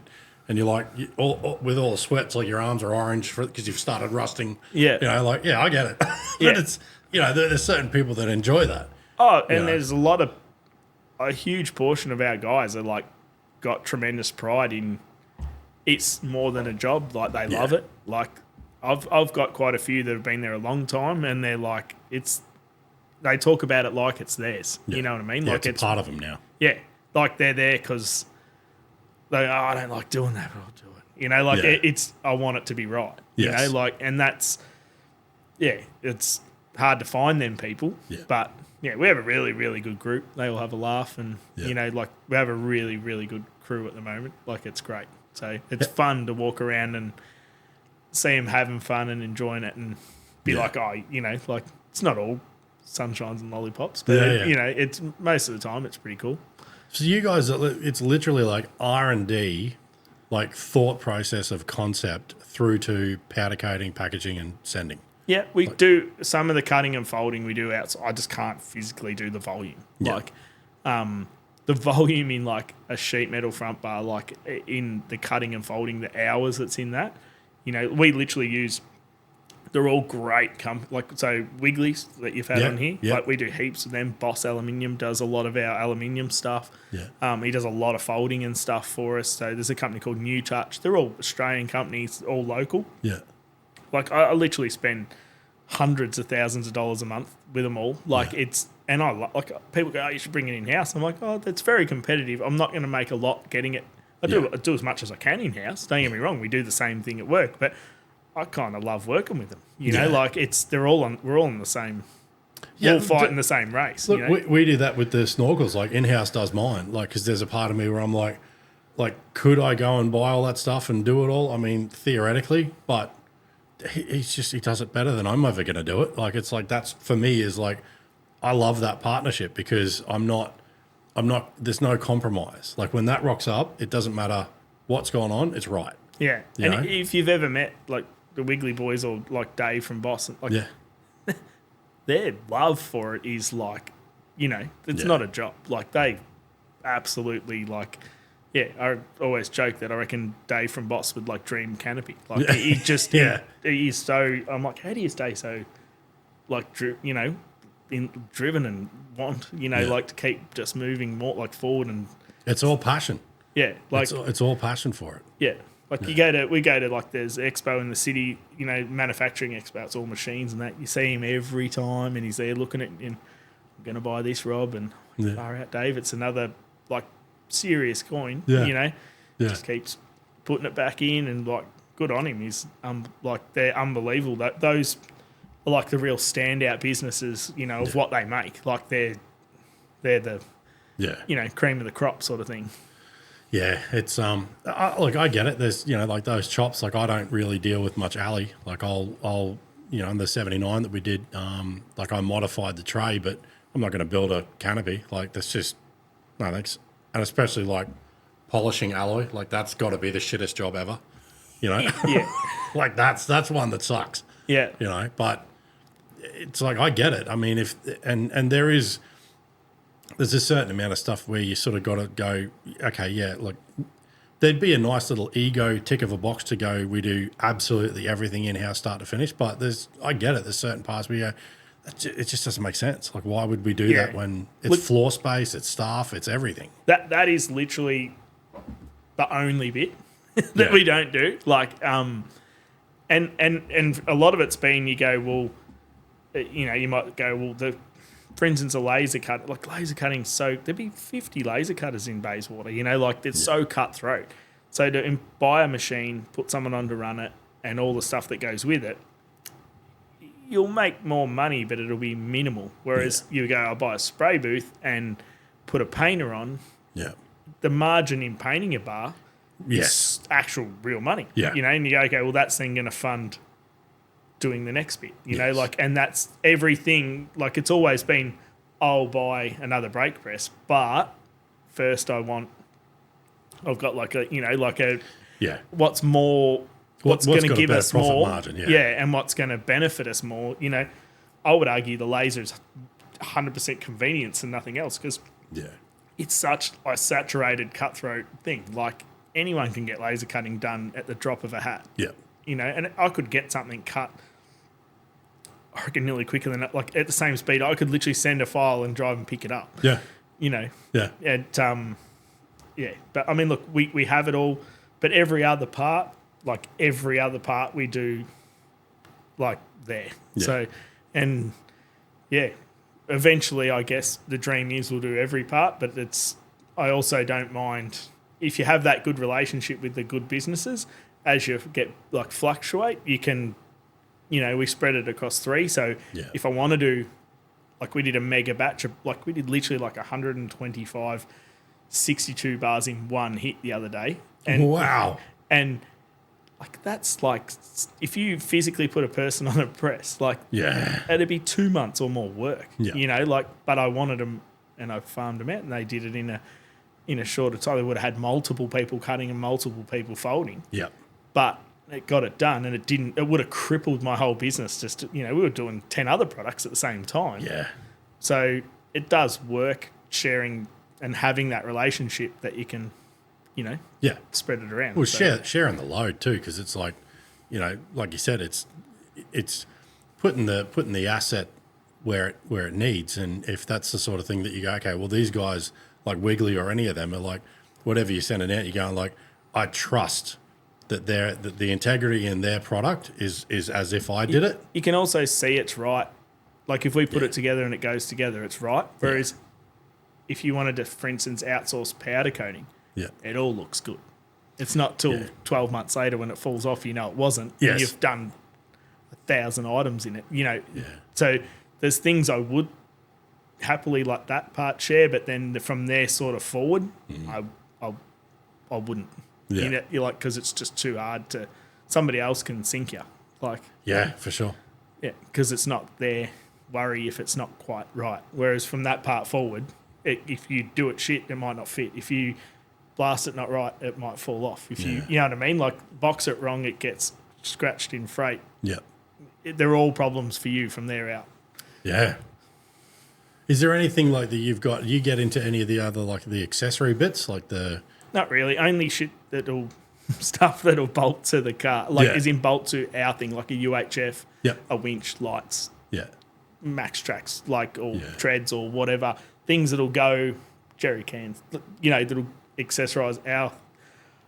We have a really, really good thing in Melbourne. Like, Patroller Parts sell our stuff. They're on the other side of the road, and they sell substantial amount of our stuff. We have On Track who build 62s and stuff. They're on the other side of the city. We have DNA. Like, we have multiple shops that do what we do and fit our stuff. Yeah. And like, we all get along. Like, they don't get upset that I do it, but I also don't ever, like, if you come in with a quote from them, I wouldn't try and undercut it. Yeah. And nor would they. Yeah. And even sometimes I go, I'm really busy. Can you do this for me? Like, I send cars to On Track. Yeah. And he sent, like, I'm chopping a car for On Track at the moment. Yeah. And he's doing a GVM for another one. Like, yeah, nice. Yeah. You know, and we all talk. I would talk to all of those people like multiple times a week, like out of hours even. Like, you all get along. Well, you know, it's even just to like chew the fat about business. Like, oh, I've had a shit week. Oh yeah, I did too. I did. You know, like, and you'll vent because they live in the same thing. You know, and it's grouse. Like, you know. Grouse. That's a Melbourne word. Yeah. Yeah. Yeah, like Paul that owns Patroller Part, like, he used to be my in-laws' neighbour. So I knew him well before, like, Paul used to be a business was VCR Fix. He used to fix. Yeah, right. Like, that's an industry. He was like an appliance repairer or whatever. But like, he was VCR Fix, and then he actually chopped cars into utes for a little bit. Yeah. Like patrols. And then he started wrecking them from his yard, and then like literally exploded into Patroller Part, like in like ridiculous amount of, like, home, factory, 2 factories, like, just like so quick. Like, he just found his, and Paul is a freak. If you can literally read him the numbers off the tag of a GQ and you go, come with gold wheels, it come with like this colour paint, this colour trim, this colour insert in the door card, this diff ratio, like, like, he's just like, that's his calling. Yeah. There's no one who's more patrol than that family. Yeah, right. Like they are, yeah, die hard. What's your ultimate build? I have look, I'm heavily street car. Like funny enough, Forby work found me. I didn't find Forby work. I set out doing general fab. Yeah. And I built, in the early 2000s, I built like an LS mid-wheelbase GQ ute, and then that led into me doing more and more chops and just weird stuff. And then I made a bull bar on one just because it was, early days. It was like with the Mill world, it was, Mill was my good mate Dan's really good friend. Yeah. And I actually subbed to him for a little bit, and then he bought like another business and went off doing that and sort of stopped doing that. And then my world of it, I used to do Land Cruiser and he did patrol. Yeah. And then he sort of disappeared, and then I started doing both, and then he's come back, but we've grown a lot since then. But I've always had this thing, and it's something I think I'll probably want to do for a four-wheel drive show. I love like a bump side Effie. Okay, yeah. I want to make a trophy truck style one on a GU with like a blown LS in it. Right. But patina. I found the car. I think it's going to happen. Right. But like, there's one near home and it's all patina. It's got the old pinstriping. Nice. And it's rusty, like as in got the staining. Yeah. But it's like, I've been and looked at it a couple of times. The bloke wants to swap bar work for the car. It's a roller. Yeah. And I'd love to get like buy like a GU chassis, do long, like make it proper King's bypass, like triple bypasses and all that stuff. Yeah. Which all that's a bit out of my comfort zone, but I'd probably have to get some advice on that setup. Yeah. And then put like an old, because that it's sort of blending work with my love, and I love that I love old cars. I've got heaps of old cars. But I feel like that or a G60, like, because everyone does FJs. Like, I love FJs, but like they're done to death. Yeah. I love so Ash, that's Fusion. So Ash worked for me for quite a while. He used to be our design guy. Okay. And then Ash went out doing his BMW motor conversions. Yeah. And he's got one like with his BMW motor in it, and I'm like, I love it because it's just different. Yeah. And he drives it everywhere. Like it's, and he's left his all patina, and I love it. Like I reckon it's sick. Like I love 40s, but it nearly puts me off them because everyone's done so much 40 stuff. I love what's different. Yeah. I think if you went to a car thing, I love the car you don't see. Like I love American Chargers because you don't see them here. Like I love the cars are a little bit weird and a little bit left of field because it's, different. I just think that'd be cool as. There was actually, I think it was on the Steady Stand, they had like a proper trophy truck bump side Effie with the big flared guards, but it was like a full, like elite, like full tube front to back. I want it to be still an Effie. Yeah. But you could jump it. I love the old Effies, but I'm like the Chev trucks and the F trucks of like the 50s, like that real early. Yeah, big guards. Yeah, that's my kind of hot rod. Yeah, I love that. I don't like hot rods, and I don't like I can't.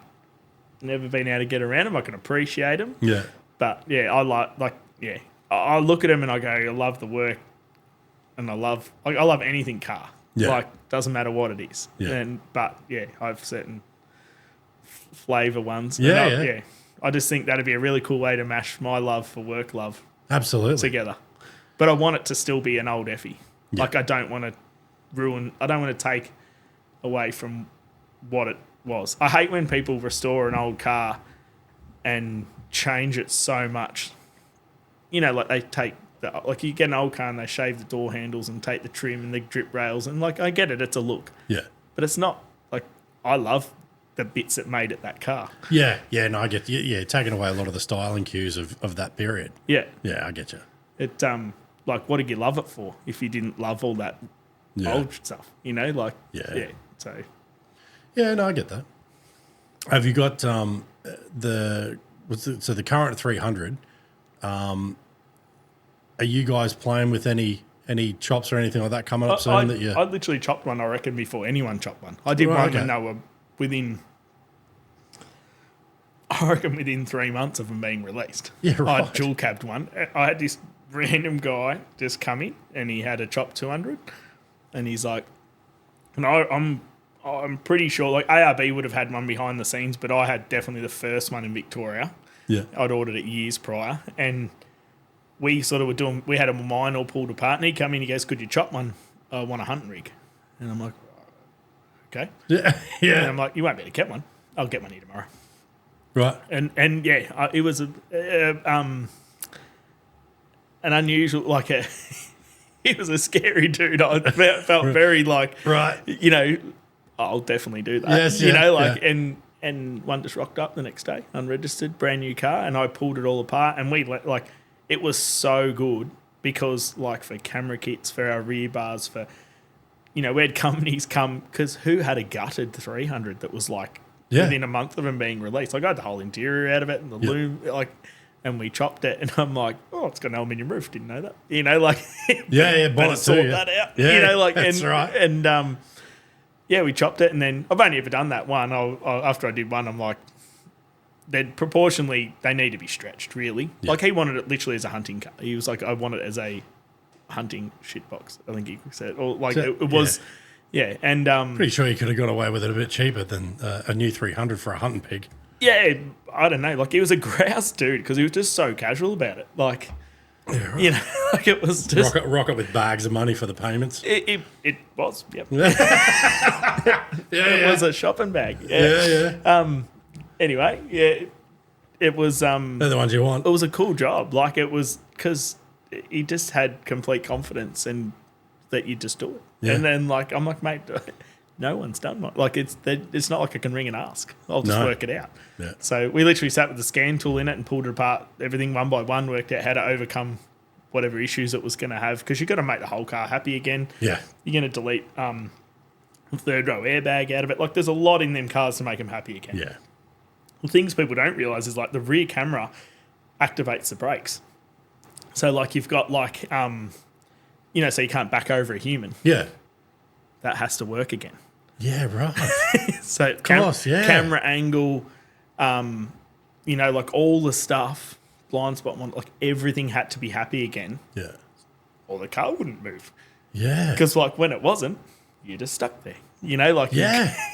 and with a 300, if you turn any of that stuff off, as soon as you cycle the ignition, it all activates again. So you can go through and turn any of the safety stuff, you know, lane center, all that off. Yeah. As soon as you turn the car off and on its back. Yeah. So like, it was like, oh, we're not playing here. There's no room for forgiveness. This has to be, Has to be right. yeah. Yeah, I remember Ruben telling us that with the Jimny that he chopped. It was even that he had to get a certain delete sensor or something for the chop on that for the rear of that. There's so many things. The chop is the easiest bit of a late model car. Yeah. Yeah. All the rest of like The alley roof might suck though. yeah, and then you'd be like, it's just panel bonded on to the Yeah, car. yeah. It's just you got to make a bit for it to panel bond too, and like think a little bit more. It's no harder than if you ever chopped a Land Rover not Defender, a Disco. No, I've done repair work on them though. Yeah, they're the same. alley, They're like alley door skin, alley roof. Yeah. Yeah, same deal. I remember swapping was getting a bedroom put on at home, and the builder had one, and he's like, "I've always wanted a single cabin. This is a grouse way to get out of A&U." Yeah. And then I'm like, got it there, I pulled it apart, and I'm like, oh, I've definitely done, like, I should have done some more research. Yeah. This is a prick of a job. Yeah. But yeah. Yeah, no, they're a bit of a whirly one, squirrely one. Yeah. I think the alley doors on that old one that we did, because we did the rest of the body in Black Raptor, but the two front doors and that rear door we did in the current, at the time, the current diamond black glossed like 2K, just for a bit of contrast. That's what he wanted. And those doors sucked to paint. They were just fucking horrible. And even they get, like, obviously the car's bits from rust, but even the alley gets like its own form of corrosion. Yeah, Like, yeah. I can't remember who it was that I was working with, and he's like, only Land Rover could be that, you know, it could be that good. They could make aluminium rust, you know. Yes. Yeah. Yeah. And I'm like, yeah, they also can make a motor leak better than anyone else, and I used to say that's inbuilt like anti-corrosive. It just reapplies itself regularly. Yeah.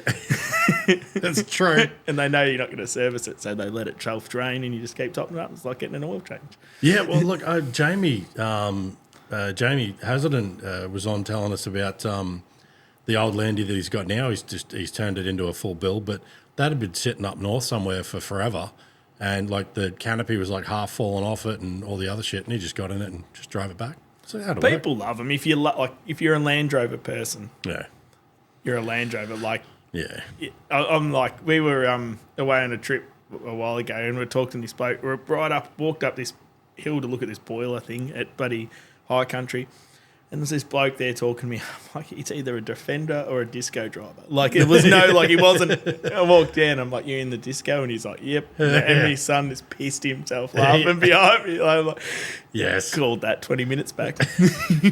Yeah, there's you can usually pick them. Yeah. You get a bit of a feel for the conversation. You're like, yeah, this guy's in a Volvo or whatever, white hat kind of thing for the 4-wheel drives. Yeah. No, I think that they were probably a pretty capable rig, but it's just, not my flavour of working on them.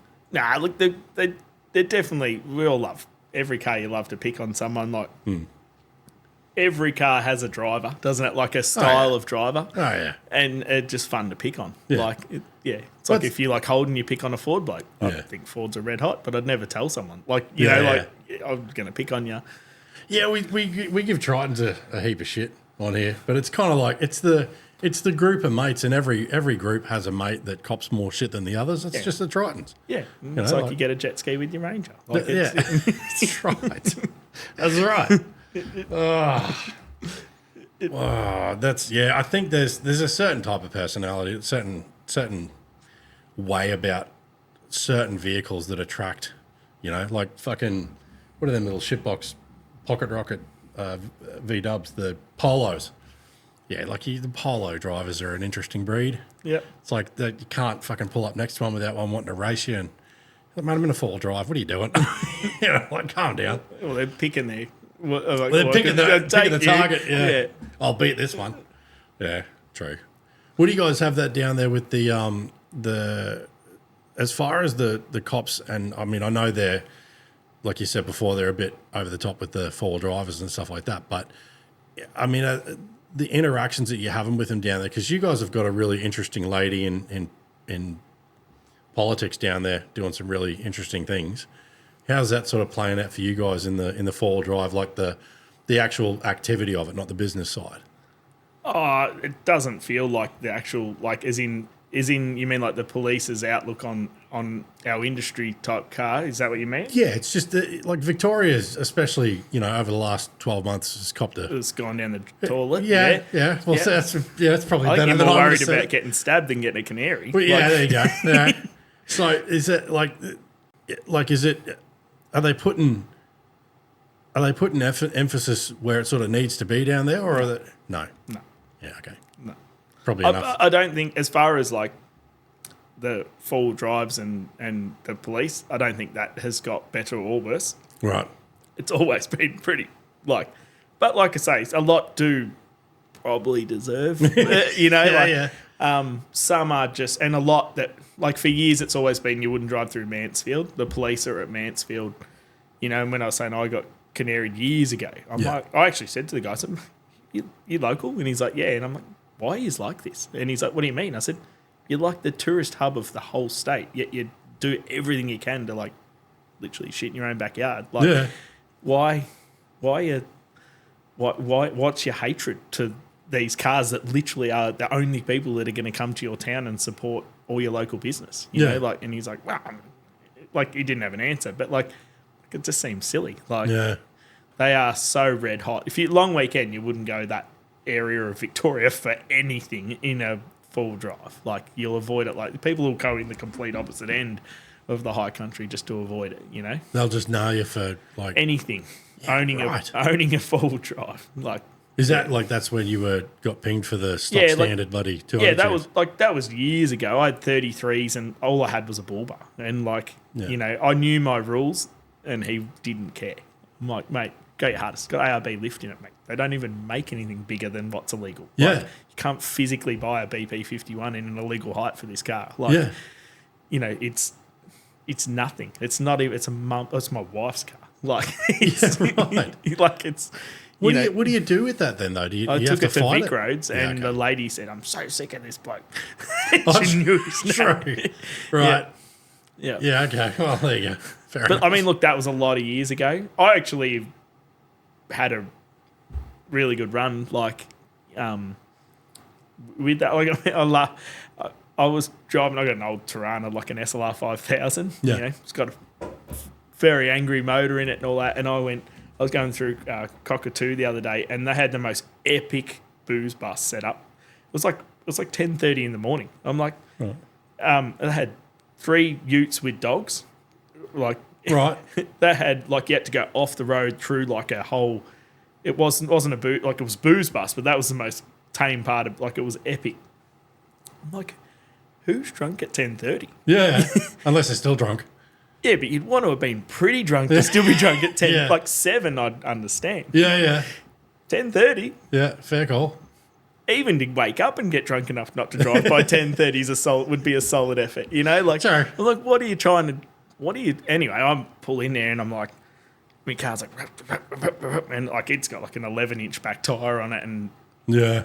I'm like, anyway, pull in there to wind the window down, and the guy's like, oh, what a day to be out cruising in this. And I'm like, I'm all good. And they one dude took a photo of it, and they all gave me a thumbs up, and I'm like, you know. Yeah. Nice. And I'm like, oh, that was a really, like, clearly it's not, you know, like that type of car isn't a P-plater car. Like, they're worth a lot of money nowadays. Yeah. And I've always thought if you're doing the right thing, and like the era cars we play with now, like as in street car stuff, they're going to look at you and think you're probably grown up. You know? Yeah. But the same day, the young bloke from work got canaried. But in a four-wheel drive? He was in a GU, yeah. Yeah. So maybe it's just Like, more... he's been canaried, I think, 3 times in 8 weeks. What do they do down there, though? Because does it still fall under all the hoon laws and stuff like that for the big lifts and stuff? Well, yeah, they can ground you. It depends what you've got, and if you okay. argue, I guess. Yeah. Yeah, like he got a minor defect, so it was only 2 items, and they gave him an $800 fine. And he's like, I'm like, I didn't even know you could get a fine for getting a canary. I just thought you got a canary, you know, like. Yeah. And he's like, no, the guy's like, oh yeah, I can. It's up to my discretion. Yeah, it's the same as like, I don't understand. Like it's a TB45. Like it's not hurting anyone. Yeah. He clearly loves going up the bush. He's doing no harm. Yeah. Same as like my kids all got trail bikes. So River's 16, registered bike with like 6 or 7 registered licensed adults. Yeah. They're waiting at so like out near them south, they have a motorbike trailer parking area. Right. They just sit in the trailer parking area, roll back in, walk over. Hey, boys, you got a license? He's like, oh, I'm 16. Oh, yeah, fair enough. Well, you can't really do it because you can't get a license. Yeah. Give him a $1,000 fine. I'm like, you know, like he's with a group of adults, registered car, registered trailer, registered motorbike, done absolutely in everyone's power, done the right thing. Yeah. Out on a Saturday, riding in most like remote bit. Like, I don't know, like, why Was their argument because you're not on private property, or? Yeah. Yeah. They're like, but I'm like, what, so you can't ride a motorbike till you're 18? Well, it's car license based, isn't it? So you get the 16, you get your learners. No, it's 17 and 9 months. For a motorbike? Yeah. Oh, really? Yeah, so there's no form of like reg your bike, so bush only. Yeah. You can't get like a license until you, So it's wow. stupid. So you can't literally enjoy a motorbike. Like, I just think it's always been like, I've had motorbikes for a lot of like trail bikes and that sort of thing for a lot of my life, and it's always been like an unwritten rule. I've seen heaps of police up the bush and they're like, mate, I'd rather you here than at the skate park, you know? Yeah. Smashing windows or up something. the roads and carrying on. And Yeah, you're not in the bitumen or like you're up in the middle of nowhere. Yeah. You know, like and I just think it's so. Yeah, you go to Lilydale and there's all the kids sitting at the station and they're smashing shit, you know, Yeah. playing up. I think your resources could be better used down there. Like, Yeah, that seems. But I mean, you know, I guess it's like I mean, my understanding of it is they're only out sort of doing what they're being told to do. oh, no doubt. No doubt. I just mean, like, there's so much drama with, like, Melbourne. Shit that matters. Yeah. Like, Melbourne is proper broken. Like, inner city Melbourne, it is. I wouldn't go in, like, I wouldn't let my kids go in, like, you know. When I grew up, you go in there for the day and catch trams, and it was fun, you know. When did we did that mystery flight? That was to Melbourne, wasn't it? What were we, like 15? Yeah, something like that. So it's mid-90s. Yeah, we just went down there, walking around all day on our own, just chilling out, having fun. Like it was Normal kid stuff. Like, yeah. But like that was a mystery flight that our parents organised, and we just fucked off and spent the day down there. We only went down there for the day. We didn't stay down there, did we? Yeah. But yeah, it was like nothing. Like you wouldn't do it now. I wouldn't do it now at my age. No. You know, and that's what I mean. Like with the motorbike, I understand you're not allowed to do it, don't have a license, but you're like what are kids meant to do? You know, like it's Especially because he was out there with all you boys. It's not like there was a bunch of 16-year-olds. No, they're not tear ass and being silly on riding up the bitumen doing monos. Like they're out with a group of guys. They do a day ride. Yeah. You know, like it's really, really just good fun. Like there is events like my other kids do Transmoto, which is like an enduro. You know, like you like a relay. You know, it's I think it's like a 45-minute lap, and there's things like that. But like if you don't have a farm, how do you practice for that? Yeah. Or or you just got to wait till you're 18 and be a rat bag. I just think the government needs to, the copper even said on the day, we're actually pushing to try and get like a junior, as long as you're with an adult, license. And then he obviously didn't have the balls to do it, so he sent him to find the mail. Oh, that's, He's like, no, you're not getting anything today, mate. I understand you're doing the right thing. Yeah, right. Yeah, I think there's a certain amount of discretion that they could just go, in this situation, that's obviously, you're not out here on your own. You're not with a group of kids. You're with dad and all dad's mates and whatever else. And it's like, look after him, all good. I don't understand why they would push that when, again, 5 minutes up the road is real fucking problems. Yeah. Yeah. Yeah, we live rural, so we live on land and it's land all around us and bush. And like we had a lady on our local Facebook whinging about kids on a motorbike. And I'm like, that's my kids. Mm. And she's like, oh, they're loud. I said, it's okay. I bought them a pack of smokes and a 6-pack of bourbon. I've dropped them at the skate park. They won't give you any more trouble. Her comment disappeared so quick. Yeah. I'm like, they're in the middle of nowhere. Like they're on, they're not on the, like they're doing nothing wrong. They're in full gear. They're on registered bikes. Like you're not just going up the road in a singlet. Like, and they're not, I don't know. Like living rural, all that stuff to me just seems normal. Yeah. Like you should be able to do that. It's like young people, would hunt and do stuff that you're probably not supposed to do. I grew up driving cars on farms and all that sort of stuff. Yeah. Had paddock bomb rode motorbikes in the bush. Yeah. Had a fantastic time, and was good, honest fun. Yeah. Now, like, it's just everyone wants it to be, I don't know, I think we need to get a bit back to that and sort out. Yeah, everything's been over-policed, over-legislated, over-managed, and that's a prime example. They're putting resources in areas that really don't fucking matter. Like, so Pooley got done on a trail cam. Oh, did he? Yeah, right. Like, so they'll just literally go review the footage. That bloke looks like his car's too tall. You've got literally, you have to be in, not your local police station. You have to be in Melbourne on the 27th at 12 o'clock. Day off work, drive, like, he lives out past Geelong. Like, it's an hour and a half drive. Yeah. You're driving there thinking, are they going to ground me car? Like, do I need to get a lift home? Like, how's this going to pan out? You just, like, why? Like, why do we need... There's places we could be spending money better. Like, absolutely. I do like that he put the old bumper out on it, though. For the drive in. Yeah. Like, nothing wrong with it today. Yeah, and he said to him, I've clearly you know what my car looked like. I've changed it. Yeah. Yeah. But his is actually engineered, like his has, I think it's like a J-Race kit or whatever, which is, like he can legally run big tyres and all that. His is engineered for that. Right. So, yeah, his isn't, like you look at it and go, far out. It's like, what's his name? Mac Preston, the big black 79. Like his is engineered pre-rego on that for that lift and that. You look at it and go, how? But, you know, they have done the right thing. Do you guys do much with that sort of side of it? Like, nah, like it's like every state we're saying has different rules. Yeah. We chop them and engineer that. A lot of that stuff doesn't fly in Victoria. Like as in what you can get past in Queensland by Superior doesn't fly. Like no one will pass that in Vic. Well, how does that work though down in Vic if you're on Queensland Rego? Do they got to leave you alone?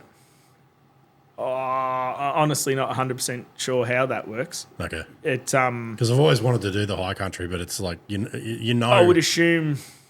I actually don't know. Like, but yeah, obviously, if you sell your car or you can't like your engineering doesn't go. No, I know that. Yeah. Like even the Rego doesn't. Yeah. So, But yeah, I know what you're saying. I would assume you'd have to get left alone. I don't know. Like we got pulled over him. We had a Jimny. It was my daughter's Jimny. Like, and we were going up to a trip with full drive TRE, right? We were sitting on the freeway, and I'm like, oh, someone's in a lot of trouble. Look at this cop car coming. He's coming in hot, and then he comes up behind us and pulls us over, and I'm like, we're like, my son's on L plates driving the Jimny, and he's like, comes up to us all hot, and I'm like, how you going? And he's like, good. You have any idea how fast you're going? Yeah, 110. And he's like, you're on L plates. And I'm like, yeah. And he's like, oh, you're from Victoria. You're right, mate, carry on. And I'm like, what? And he's like, oh, in New South Wales, I think you can only do 90. Really? Yeah. I think P's can even only do 100. They can't do the full speed limit. Wow, I did not know that. So he was like, I thought you were 20 over on your L's. Like, really speed. Like, we were coming to lock you up. Yeah. And then they're like, oh, no, you're all right. Yeah, because they had personalised plates and stuff on it. So I don't think he could just pick the plate till he got up closer. But he's... I'm like, what are we getting pulled over for? Like, I knew we're probably not 105. It was literally like it had taken us a while to get to that speed. Yeah, well, downhill with the wind up your ass. Yeah, like it wasn't easy. Like, yeah. But yeah, I'm like, so weird how every state's so different. Yeah, like, that's I did not. Is it like that up here? Can they only do a certain percentage of the speed or whatever? Or it's ridiculous in New South Wales because you'll go past someone on L's or P's and they're literally a hazard. Yeah. That's why, like, if you look on their P plate, it has, like, their little speed thing in the corner of the P plate. Yeah, that's definitely not an up here thing. Yeah, like, it's got a little circle. I think it's got a 90 or what it's got what they can do in the corner of their P plate. Wow. Yeah. Yeah, that's definitely not a Queensland thing. God, they make it harder, like, with the logbooks and shit. There is not a fucking chance I would have got my license if we had to do logbooks. Yeah, well, it's all online now, but... Okay, well, there you go. Yeah, so, yeah, the physical writing in it one doesn't... I don't think it even exists anymore. Yeah. Wow. Yeah, you just log on and... The silly thing is no one knows if you're actually driving it. Well, yeah. You could be on the bus. True. Yeah, but look, I get the concept. There was someone in the comments the other day talking about the youth of today and the way people are voting and they reckon said something about like putting the age of voting up to like 21 and should be because people that are 18 have got no idea about anything. Yeah. Like it's about like to do with politics and all that stuff. Yeah. Like, yeah, but then that comes into like the whole drinking thing as well. Like, I mean, it used to be 21 in Australia, wasn't it? I'm sure it used to be 21 in Australia. Like, I think when my old man came up, like this is a long time ago, but I think it was 21 when he was growing up. Like, yeah, I don't know. I don't know. Like, but I don't know. I've been lucky. Like I said, we grew up rural. I've always been allowed to do whatever you like. Not whatever you want. Like, I was allowed to drink when I was younger. I was allowed to do all that stuff, but I also respected it that I wouldn't get drunk. You know, like I would be allowed to drink 3 drinks at a party or like, and I wouldn't even dream of having another one. Yeah. Like, I was allowed to do that. I was happy with that. Yeah. You know, and Yeah, whereas, I don't know, like all my kids are very mature, have been allowed to do, they've all been lucky and been able to race cars and been involved in and worked and stuff and had cool stuff that they've earned. Like, you know, and got to do, you know, they've never wanted to. You see all their mates, they'll come and they'll sneak having a drink in in their backpack and stuff, and then they get 18 or start going to parties and they get written off, and you know, I think that across the whole board of humans, like if you don't let them do it or pull everything back, then they want to rebel. Yes. You know, whereas if you allowed to, like everything within reason, but you know, I just think you should. If you're a young kid that's going out camping, and if you've got a full drive, you're probably working on it. You're probably working hard to pay for it. Yes. You know, that generally speaking, young people that have a modified full drive are really in touch with their car. They love it to bits. There'll always be the exception, but they love, like, that's their baby. Like, that's, you know, and their tyres, they want good tyres. Like, you know, like, yet we'll leave a little Corolla alone that's on canvas and they won't even get a look in, you know? Yeah. So well, that's what they reckon. You know, if you can encourage your kids to have, you know, like something like a 4-wheel drive as part of their, you know, like my young fella Blake, he's 14 now. You know, like next year we're going to start building him something, but he'll be part of that, so he'll understand like how it's put together. And by the time he comes to getting his license, he will have driven that much. It won't be funny, and he'll understand the car. If he's out, he'll know how to change a tire. He'll know how to, you know, look at fuses and stuff like that. Like it'll be an old something because, you know, he's still going to be learning to drive. But, you know, and the other side of the coin is, you know, the old girls don't go real quick. So, and they're made of steel, so it makes me feel better. Yeah. You know, take you forever to, you know, get up to 100 and stuff like that. But it'll be something that he understands, you know, part of how it works. And, you know, like I'm pretty open with my two on how the types of conversations that we have and stuff like that. Like they're not over-parented, but they'll cop an earful if they carry on or whatever. But we were the same. Like our parents let us drink and, you know, have a bit of fun here and there. I think, you know, Dad was probably a little bit more strict, but Mum was one of those parents where she was like, you know, have a bit of fun and just don't tell me beforehand or I'll worry. But if you tell me afterwards and I know you're okay, I'm fine, you know? Yeah.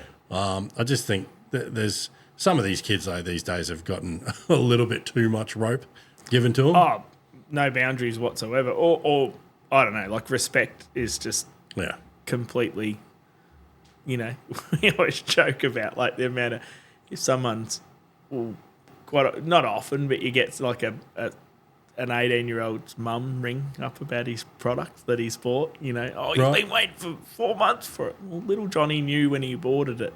We told him the wait time or we told him how much it was or, you know. Yeah. It's written in the email. Oh, he doesn't check his emails, you know. And and let him ring me, you know. Yes. Like, you know, like your kid's 18 or 19, he can operate a phone. I bet he could text me. Yes. Yeah, I think there's a bit of that. The moral compass of some of the kids coming through these days has definitely got to leave a bit to be desired. Needs a tune up. Yeah. Yeah, I wish we could go back in time. Yeah, it was like my man was a dairy farmer's son, you know, out of Lismore and that. So he was a hard ass, but like, you know, we still got away with a bit and had a bit of fun. But you knew, when you fucked up, you knew about it. Oh yeah, you know. I would think that we grew up in, I reckon, probably, you know, not too long ago that there wasn't, like, it was like the golden era of, you know, like time. You look back, you know, further back, 60s and 70s and all that sort of stuff, like it was a basic time, but like what we had available, like as in cars and things and like just general fun, like we're at the coolest time I reckon that's going to have ever been to grow up in. I'd agree with that, especially with, you know, the lack of digital monitoring. All that. Like, you know, I always joke about, like, I tell my kids, I'd get off the school bus, I'd ride down to the corner, you'd sit there, like there was like, you know, 3:30, you'd be there on your bike, and by 3:45 we were going to do something. If you didn't get there in time, stiff shit. But like, I'd hang around with year 11s and I'd be a year 7. I'd get in the school bus in the morning. I wouldn't say hello to them. Like, I knew my place. Yeah. Then my friend out of school. Yeah. I'm a little kid at high school. Yes. You know what I mean? I'm in year 7 or whatever. Like, you just knew, but they were my bestest mate out of school. Yeah. You know, like, and There's a social hierarchy at school. Yeah. yeah, and everyone was, I know I'm different. Like, I know I'm younger. I know my place. You know, all those sort of, and just you just went and you wanted to kill. We swam in the river. Yeah. You went up the bush. We found stolen cars up the bush. And you're like, what's left on it, and like just cool stuff. Like had bonfires in paddocks and just basic fun things. Yeah. Yeah, it's a different time now with the technology and the screen time that they're all doing, and I mean we were doing dumb shit, like we were like it was like Mega Drives and Nintendos, and that was like our kind of like we're 81. What year were you born? Yeah, 82. 82. There you go. So it's like that was our kind of fun, and but even then it wasn't like we weren't on it all that much. No. We were up. Was that fucking Eat Me Jump? Do you remember that? Up the bike track. Oh, fuck, we were up there riding around one day and there's this concrete slab and it says Eat Me on it. And I come fucking hurtling at this thing. And I guess I was the wrong angle for it, or it was a bit steeper than I thought, and the bike just stopped. And I just fucking kept going. It was awesome. It was like flying for a minute. But that's sort of like, getting, take a bit of bark off here and there and get up and keep going, and you're not ringing mum and having a cry. Well, you couldn't ring mum. Well, that unless too. it was a payphone. You know what I mean? Like, you had to get home. Like, I remember we used to ride to this old quarry thing, and it was probably solid 30-minute ride on your push bike, and we'd ride down it, and like sometimes you'd go over the handlebars, and you'd be pretty secondhand. Yeah. I'm not going to get home any other way. Yeah. Like, it's getting dark. If I get home after that, I'm going to be in shit. So you had to suck it up. Yeah, different. It is. You're right. It's a different time, but I agree. I think it was probably, in comparison to earlier, it was probably a lot harder. And now it's harder for a whole different reason. But yeah, the like 80s and 90s growing up, everyone had a really good cool push bike. Yeah. Now a push bike's like nearly, like a decent push bike's nearly out of reach. Yeah. I put a chain and a tube. We've got push bikes at work because the factories are all spread out. Like we've got a heap of them that we just you got to ride between factories. You get sick of walking. And like I put a chain and a tube on one the other day, and it was like $110. I'm like, what planet are we living in? Like right. That was a new bike back then. Well, chains didn't break either. Like that wasn't a thing. And everything didn't break. Like you could have an old bike and ride it, and you didn't change your pedals because they broke. You wanted a different colour one. Yeah. But like that was it. Everything went forever. I don't think I remember doing anything on any of my push bikes. No. Just left it in the yard. You ghost it to where you got off it. And you go, yep, happy days. You'll be there in the morning. Yeah, no, absolutely. It's I think that you guys got a bit of property where you are? We've got 5 acres, but we're lucky. We're surrounded by like 500. That doesn't have it just backs on the bush and farmland. So it looks like we're on a gazillion acres. Yeah. But we don't, 5 acres is a lot of land to some people. In my area, it's not. Yeah. But it's in a cracker spot. Like we're way off the road and stuff. So it's cool. We're surrounded by kangaroos and bush and nice. It backs onto like the forest. So you can, it's pretty cool. Yeah, that's kind of our next thing with basically with all this was the concept of getting a house with a big shed and setting up the studio in there and all that, because it's like the more we're doing of the show, like the more I'm sort of getting drawn into it, and like just the hours of managing the day is just ridiculous. Like there's only so many coherent hours when you're trying to edit something and you're looking at a screen and you know that you've got to go down and do an underbody before you go home, and it's like all that sort of stuff. But the idea would be to get a property with a decent sized shed on it, but there's a lot of do you guys have a lot of restrictions down there, or is 5 acres you can pretty much do what you want with a shed? No, you still got to have permits and that sort of stuff. But I giggle like I've got one big shed we built and I didn't get a permit for it, and then I went to build another one later, and we after being there for years, we renovated the house, and they're like, "Oh, you don't need a shed that big. You've got one." I'm like, "You just say I should be happy with my illegally built shed," and they're like, well, yeah, and then I'm like, but I want another shed, and they're like, well, you don't need one. I'm like, I do. I've got like lots of kids. I have a big family, like they're all big now. They've got cars and stuff. Like I want another shed, and so it is hard. in the end, I got it through, but I had to literally send evidence of horses and vehicles, and then in certain areas in Victoria, they now talk about you can't have certain amount of vehicles on your property. Like That's that driveway tax, gear tax thing, or whatever they were talking I haven't about. heard of it out our way, but certainly down the line further and that sort of thing. Yeah, right. Yeah, but like I'm like, I don't want them all in my yard. I want them in a shed. I want it neat. Like I don't understand what I'm doing wrong. I don't understand how they can tell you what you can and can't do with your own block of dirt. Yeah. Like- Well, they definitely.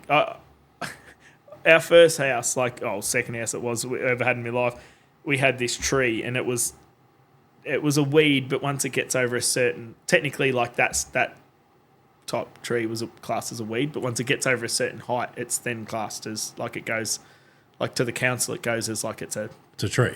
Yeah. You can't cut it down, even though if it was a metre shorter, it's a weed.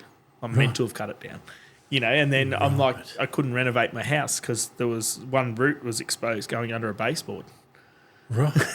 And then I had to wait till it got a certain height that then it was danger to my house. And then, and I'm like $5,000 later of getting an arborist to do a report on it and say it's dangerous and now you can chop it down. That's just more of that bullshit bureaucratic legislation rubbish. Yeah. Once you've got the shed up, though, like that first one. Heaps get pulled down. Really? Yeah. Wow. Heaps in Victoria. Like if you don't have it. In the end, I got mine amended. Like I'd actually done town planning and everything, and then the size of the shed was a metre wrong when they put it up. Right. So mine wasn't far off being right, and it's right now. But like technically you're supposed to get a permit to dig a hole or move, like anything. That's still, inner city stuff, I get it because of like easements and shit like that. But when you're on a block of dirt like that size, even just the concept that you've had to deal with that just annoys me. Like, you just want to go, that's my block. I bought it, I own it. Fuck off. Yeah. Yeah. Yeah. Yeah. Yeah, and then they'll argue, like your water has to go off to the road. The road's higher than my block. Right. Where would you like it? Oh, it's got to go in the drain out the front. I'm not God. I can't make it go uphill. Yeah. How about I put in the natural water course that it's already in when it passes through my block? Yeah.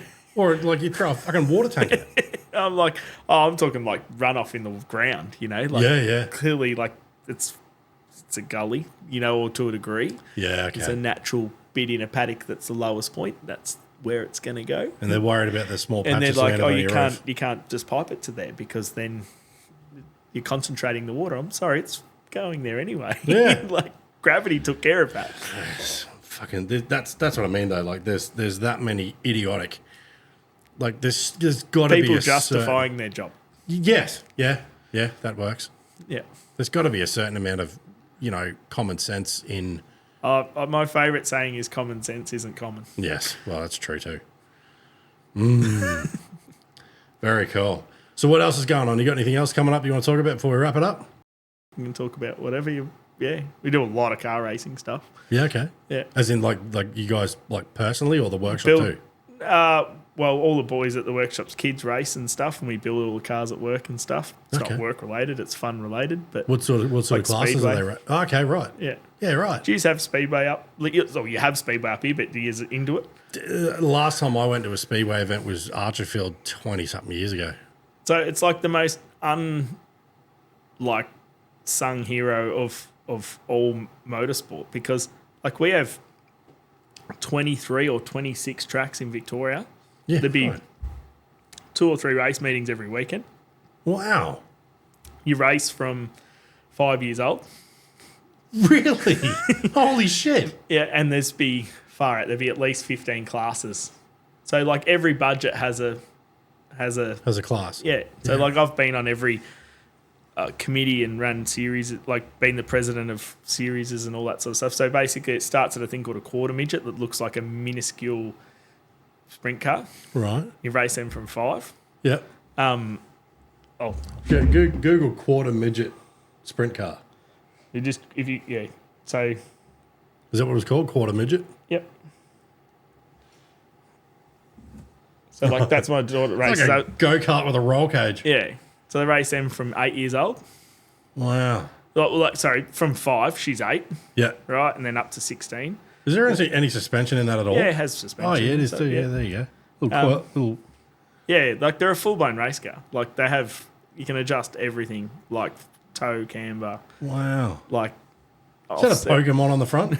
It's a little dragon thing. Oh, that's cool. Yeah, them. So, yeah, right. yeah, and then, so like we're heavily into this. Like this is our life. Like we race cars every weekend. So Yeah, right. we and like these. So and then you get into a thing called a junior sedan. So it's called an SSA junior sedan, which is anything from a Datsun Sunny to a Mitsubishi Lancer. Right. Right, and like that is huge. Like we'll have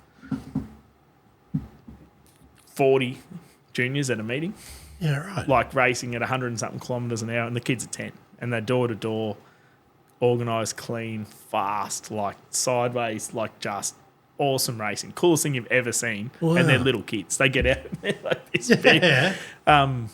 You know, and then all the way through. So there's multiple classes of that. You can race from 12. You can race a thing called a standard saloon, which is like a VY Commodore or EL Falcon. And this is on a dirt Track. So Yeah, if you look up SSA junior car, like it'll come up with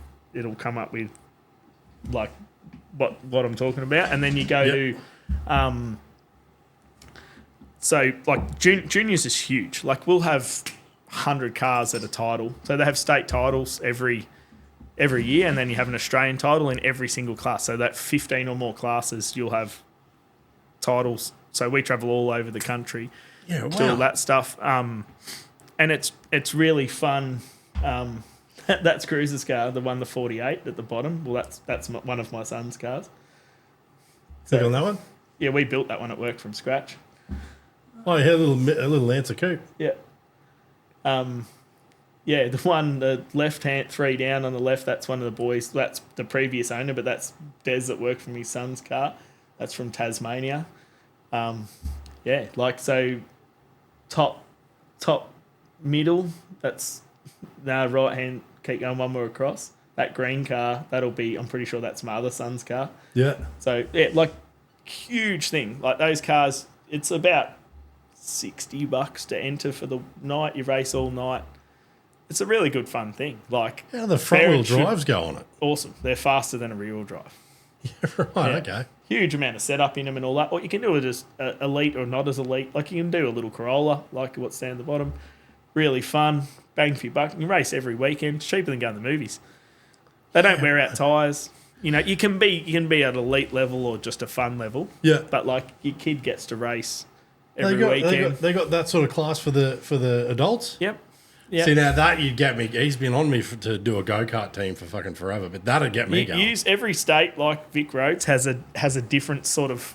Every state's stronger in other areas. We have so many classes. We have one called a standard saloon, which is it's essentially got to be like an Ecotec Commodore, right? You put a cam in it and nothing else. They run a road tyre. Yeah. Very basic class, entry level, bang for your buck, awesome. Yeah. Right up to a thing called a modified, which is race rubber, mega money motor. Like it'll have a hottie barra, 300 kilowatt barra in it, race rubber, like super quick. Yeah. Funny thing is a junior sedan. Yeah. Right. So we race like an LS. My other son now's just stepped up into adult, so he's got an LS VS Commodore, 280 something kilowatt car. Right. It'll be half a second different than a Lancer. That's how fast juniors are. Like juniors are so quick, and it's just the most ultimate thing you can do with your kid. You can travel. So we'll travel to titles. We'll camp on the side of the road with other parents. Yeah. Camp at the racetrack. It's just like going back in time. You'll camp at the racetrack. You all pit together. Yeah. The kids will slap doors. You'll have 10 dads working on one foot, fixing it to get him back out. Yeah. You know, share parts, all that sort of stuff. Like it's That's just cool. old school fun. And everyone goes, oh, it's a lot of money. The safety stuff's, I guess, expensive. Like suit, helmet, and all that.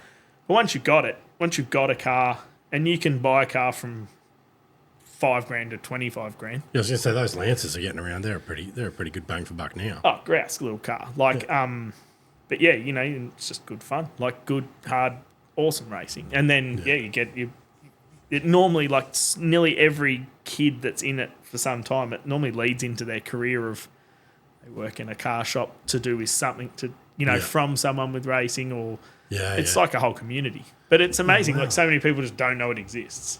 No, I knew Speedway, but I didn't know any of that stuff. Yeah, and then you go right up to like sprint cars, which is like horrendous money. Yeah.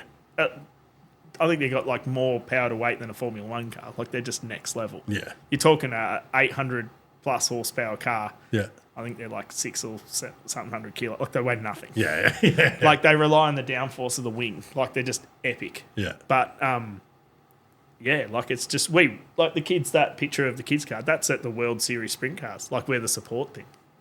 Yeah, right. So like, you get to go like all over the joint, but with big ticket cars. Like, Yeah. as in, and you're, you know, where else? Like, Warrnambool has SunGold Stadium, which is like a proper big, like a dirt Thunderdome, right? They race World Series. All the American drivers come over and race Yeah. at Christmas, and like, you'll go and you're the support act to the World Series. Like, and that's all the V8 supercar. Like Cam Waters races Speedway. Okay. Yeah, like you know, like Tand, like there's lots of supercar drivers that race sprint cars and that sort of stuff. You hear about the like the V8 boys and Formula One guys, how like a lot of them start in like the go-karts and that sort of thing, but I just never even thought about the sprint car stuff. Cam Waters did an ad with his supercar running around Warrnambool Speedway Right. in the Bathurst car. Yeah. Like, you can, it's a Monster Energy ad. It's the coolest video. Like, you can Google it. It's on YouTube, and it's like, yeah, Wow. it's so cool because it's his proper supercar, and he takes it on the dirt and just like, Yeah. cutting laps. But Yeah. he actually is like very successful in like a modified and stuff, you know, which is so a lot of them, you see some pretty famous people at the, Yeah, that's cool as. but it's old grassroots fun motorsport. Like, it's like a lot of people buy them done. We built like pretty much every car. We've built the roll cage, built the car, built the motor, like, and the kids know the car. Yeah. Yeah, that's the cool part, getting them involved in all that too. I get killed at work because I've always got that sort of stuff, or we're always painting people's panels and you know, stuff, you know, that in that scene, you know, you're painting their stuff, and I'm always getting in trouble. Oh, why is there panels? Yeah, why the hell is there another Speedway car here? Yeah. Don't worry about it. Yes. No, that's cool as. It's really, really cool. Something we're really passionate about and spend too much time. Like, so yeah. Yeah, but as far as the kids' involvement, like, that's a really cool. Cool. Yeah. Yeah. Like that, and like I haven't done as much of it lately, like in the last few years because it's so busy. But like, we used to run like a HQ Holden series car. We ran at Bathurst like last year. Yeah. So that, like, coolest experience of my whole life. Absolutely. Like, Going around Bathurst. Camped on the Ingram field. Had all my kids. Yeah. Like, I'm like, I bawled like a sissy girl. Like, bawled my eyes out. Like, I went over the finish line and just lost it. Like, like, this is like every dream you've ever had as a growing up in Australia. Yeah. Go around this track in a Holden. Yes. Yeah. That's cool. Like, yeah. Yeah, I'd love to. That's Bathurst is one track that just, I mean, there'd be nobody alive in Australia that you say the word Bathurst to and they don't know what it is. Yeah, or nearly the world. Yeah, like, probably, yeah. It's like got to be one of the most famous racetracks ever. Like, it's just, and when you go there, everything you think it is, it's better. Yeah. Like, it's so steep and so bloody scary. Yeah, yeah. I've done the V8 the simulators. Yeah. And even that was a bit of a wild. Yeah, ride. coming down the mountains, Yeah. like so much narrower and tighter, and you're like, I don't remember there was this many turns. Yeah. It looks so much straighter on telly. Yes. Yeah. I think have you seen that? I don't know who the American guy was, but there was an American bloke in the passenger seat of one of the V8 cars doing the laps. He said, And he's like, yeah, he was having a ball. yeah, That was that's like, but then for them, you know, they go around in circles. So it's like, this is just a whole new world. yeah, yeah, yeah. Well, look how good some of our drivers have gone over and just it's on another level. Like, yeah. No, that track's awesome. That's probably the one thing I would have in the whole man cave setup would be like a Bathurst, something that had the Bathurst track on it. Like whether it's a full blown simulator or like a Daytona machine kind of version of it or whatever. Always been my dream to get the old like 2-pack or a 4-pack Daytona. Yes. They're drug money, but like how cool would that be to have? Well, I think it's I was talking to JR from A Man in His Cave. I think they're down your way. They do them. Yeah. And you can buy a single one or a dual one or whatever. It's like, it's a chunk of money, but fuck, I'd never get any work done. Like that would just be having me. the music of it just playing in the Yes. background. You'd be like, yeah. So much fun. So many memories of that growing up. Yeah, that was trade school every like lunchtime. Yeah, God, Played yeah. I would hate to think of the money I'd pumped into those machines over the years. Yeah. We used to do the I can't remember what was the one down at Stafford City. Do you remember what that was? It wasn't Time Zone back then. It was something else. But they would have these. I can't remember. Sega Rally was the other cool one. Yeah, I never got into Sega Rally. I was such a Daytona guy. But you'd spend, it was like $40 or something, and they'd shut the door and you were in there for like 2 hours or whatever. Yeah, okay. Just, you couldn't get me Like off. Time Zone. Maybe it was Time Zone. I can't remember the name of it, but you'd pay a certain amount of money and it was like a 3-hour lock-in. Yeah. And you could not get me off Daytona. That was just my thing. I loved that game. Yeah. Yeah, no, that was, growing up, that's the one you remember. Yeah, absolutely. And it never translated into anything to do with driving because you'd be like cruising along in fourth and you'd go back to first. Slide it into turn 4. Yes. Yep. And then, straighten up back into fourth. Yeah. Yeah. Fuck, I love that game. That would be my have to. If I ever build the studio the way I want it, it'll have like the seating area and the pool table, and it'll have a Daytona machine. It has to. A 4-pack one of it, so you can all your mates on it. Yes. Yeah. That'd be cool. It'd be sick. Yeah. Right. Right. So, the work stuff. What's happening? We're sort of transitioning through a whole new range of like rear bars. So every rear bar's had a full new update, new lights, more aggressive, but also front and rear bars we're working through, I guess, trying to refine like how we make everything and push the boundaries. So everything going from, when we started, it was folded corners and like making everything radius. But the exciting thing for me is like we've got more technology and cooler stuff now. We're actually making a lot of tooling and like making our like actually pressing wings, in one go and that sort of stuff. Like, I don't know, to most people it's probably not that exciting if you're in the industry of folding and cutting and like, I still get like mega G'd up and you're like, oh my God, we just, press that in one go. Like a wing that you used to bump, a radius, so it might have had 8 or 12 folds pressing a radius, you make tooling and press the whole thing. You might have knocked 30 folds out of a bull bar corner. Yeah. And then just the process. Like I don't know, we do it every day, but I still get G'd up on, like machinery and things like making it cooler. Yeah. And then like every time we rework something, can you make it cooler? You're like, far out, now I've got to make it. Like I've got to implement that in the other 20 products we make, before I can move on to the next thing. So I think I touched on it earlier, like trying to work out how we can make more stuff. It's just improving your fabrication skills, I guess, or like your technology. That and like we're just now getting into, we talked about Pulley a bit earlier, we're doing Jesso's car very shortly. Yeah. 2 cool cars we've got coming up. We've got the Steady 200 that's like as beaten and bashed. Yes. She's getting some love. So I think they're giving it a big cleanup. We're doing full wraparound bar work and the whole build thing on that. Yeah.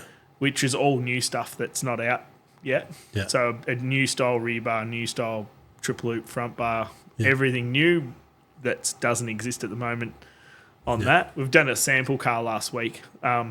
Did like what theirs is getting and jigged it and finalised it so their car can just be done. Same as Jesso's. We've actually had patroller part Stewie that works there. He's got this blue 70 retro. It's probably the most photographed 76 series in the bloody world. Right. We're doing full wraparound bar work on his one, which is what we used his car to prototype everything. And, his is a very famous 76, but then Jesso's one will be an internet famous, one as well. So we got those 2 builds are like what we're doing like in the immediate, possibly before this even comes out, which are really exciting. And then we've got heaps of American truck stuff, which we've we've done. Like, we just got to start producing it, I guess. But American truck stuff's cool as. Yeah, they are. I mean, they're friggin' enormous. Yeah. Like I saw one. There's I can't even think. I can see the side of it.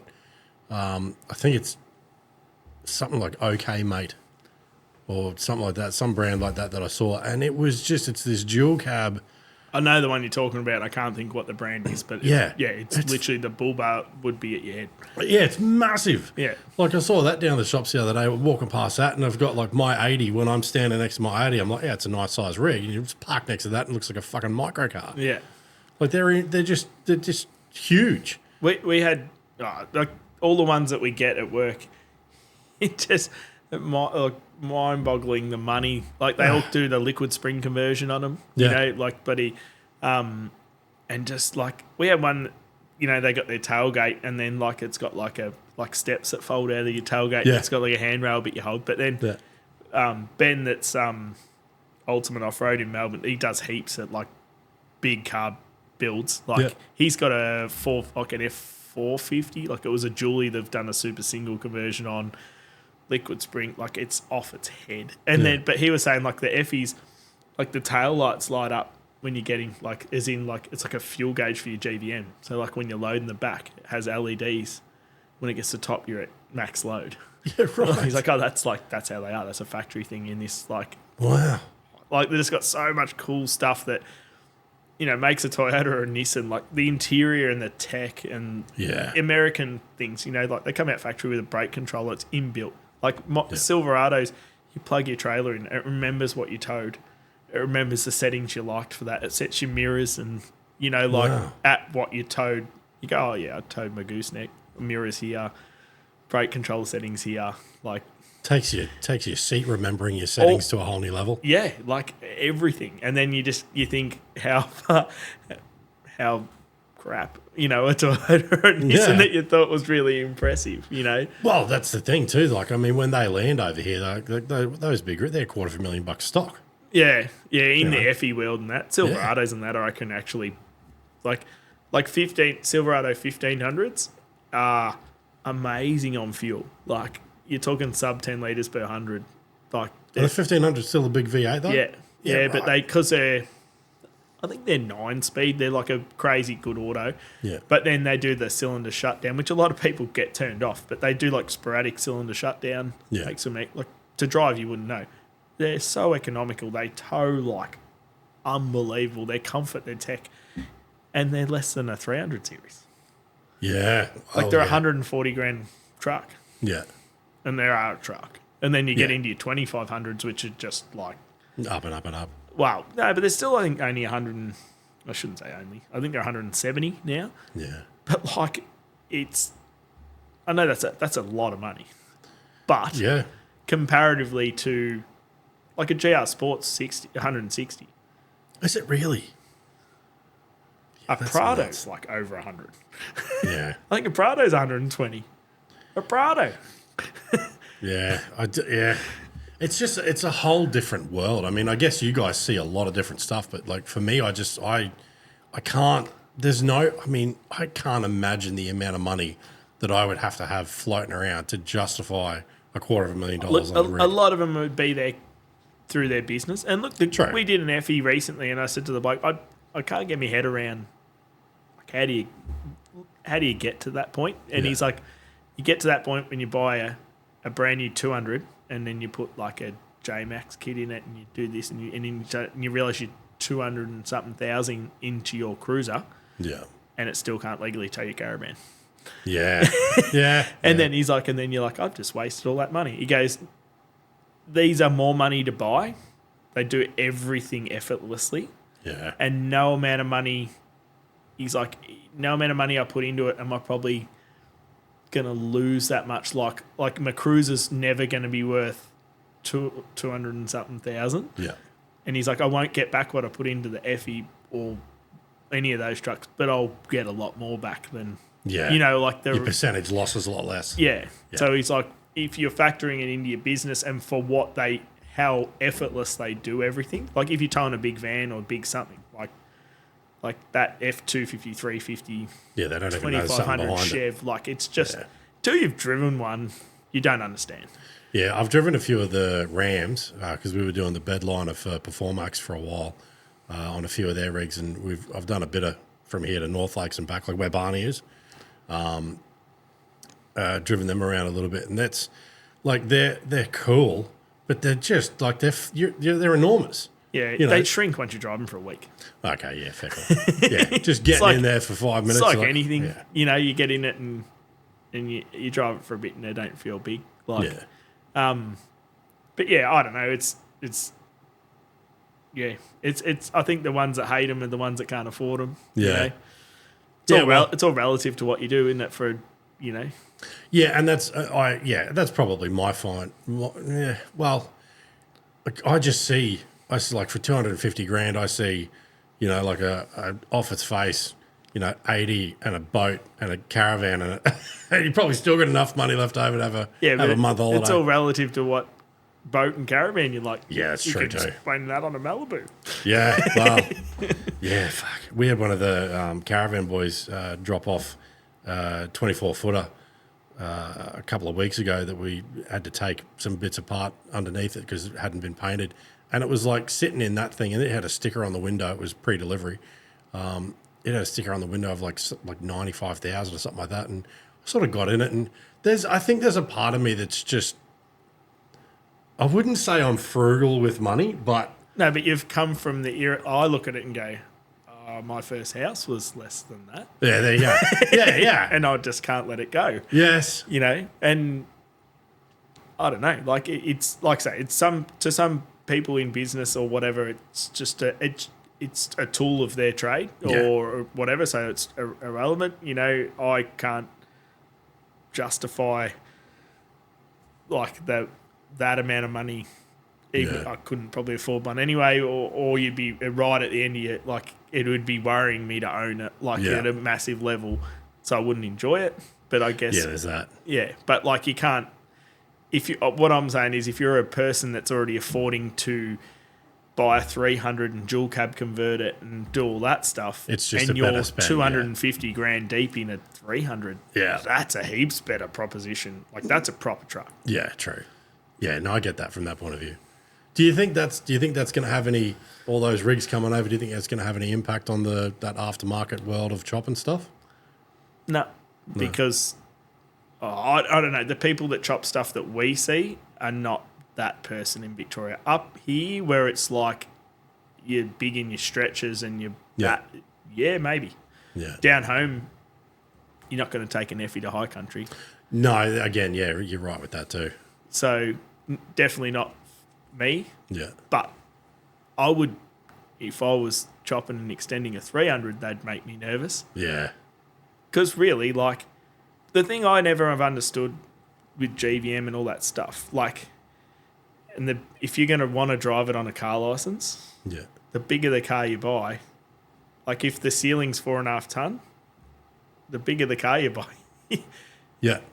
You're just getting closer to the end goalpost, aren't you? Like, you need to just, you know what I mean? Like, no matter what you do, the bigger the tray, the bigger the car, the bigger the longer it is, it still can only weigh that. So, like, the more you make the car weigh, the less it can carry. Yes.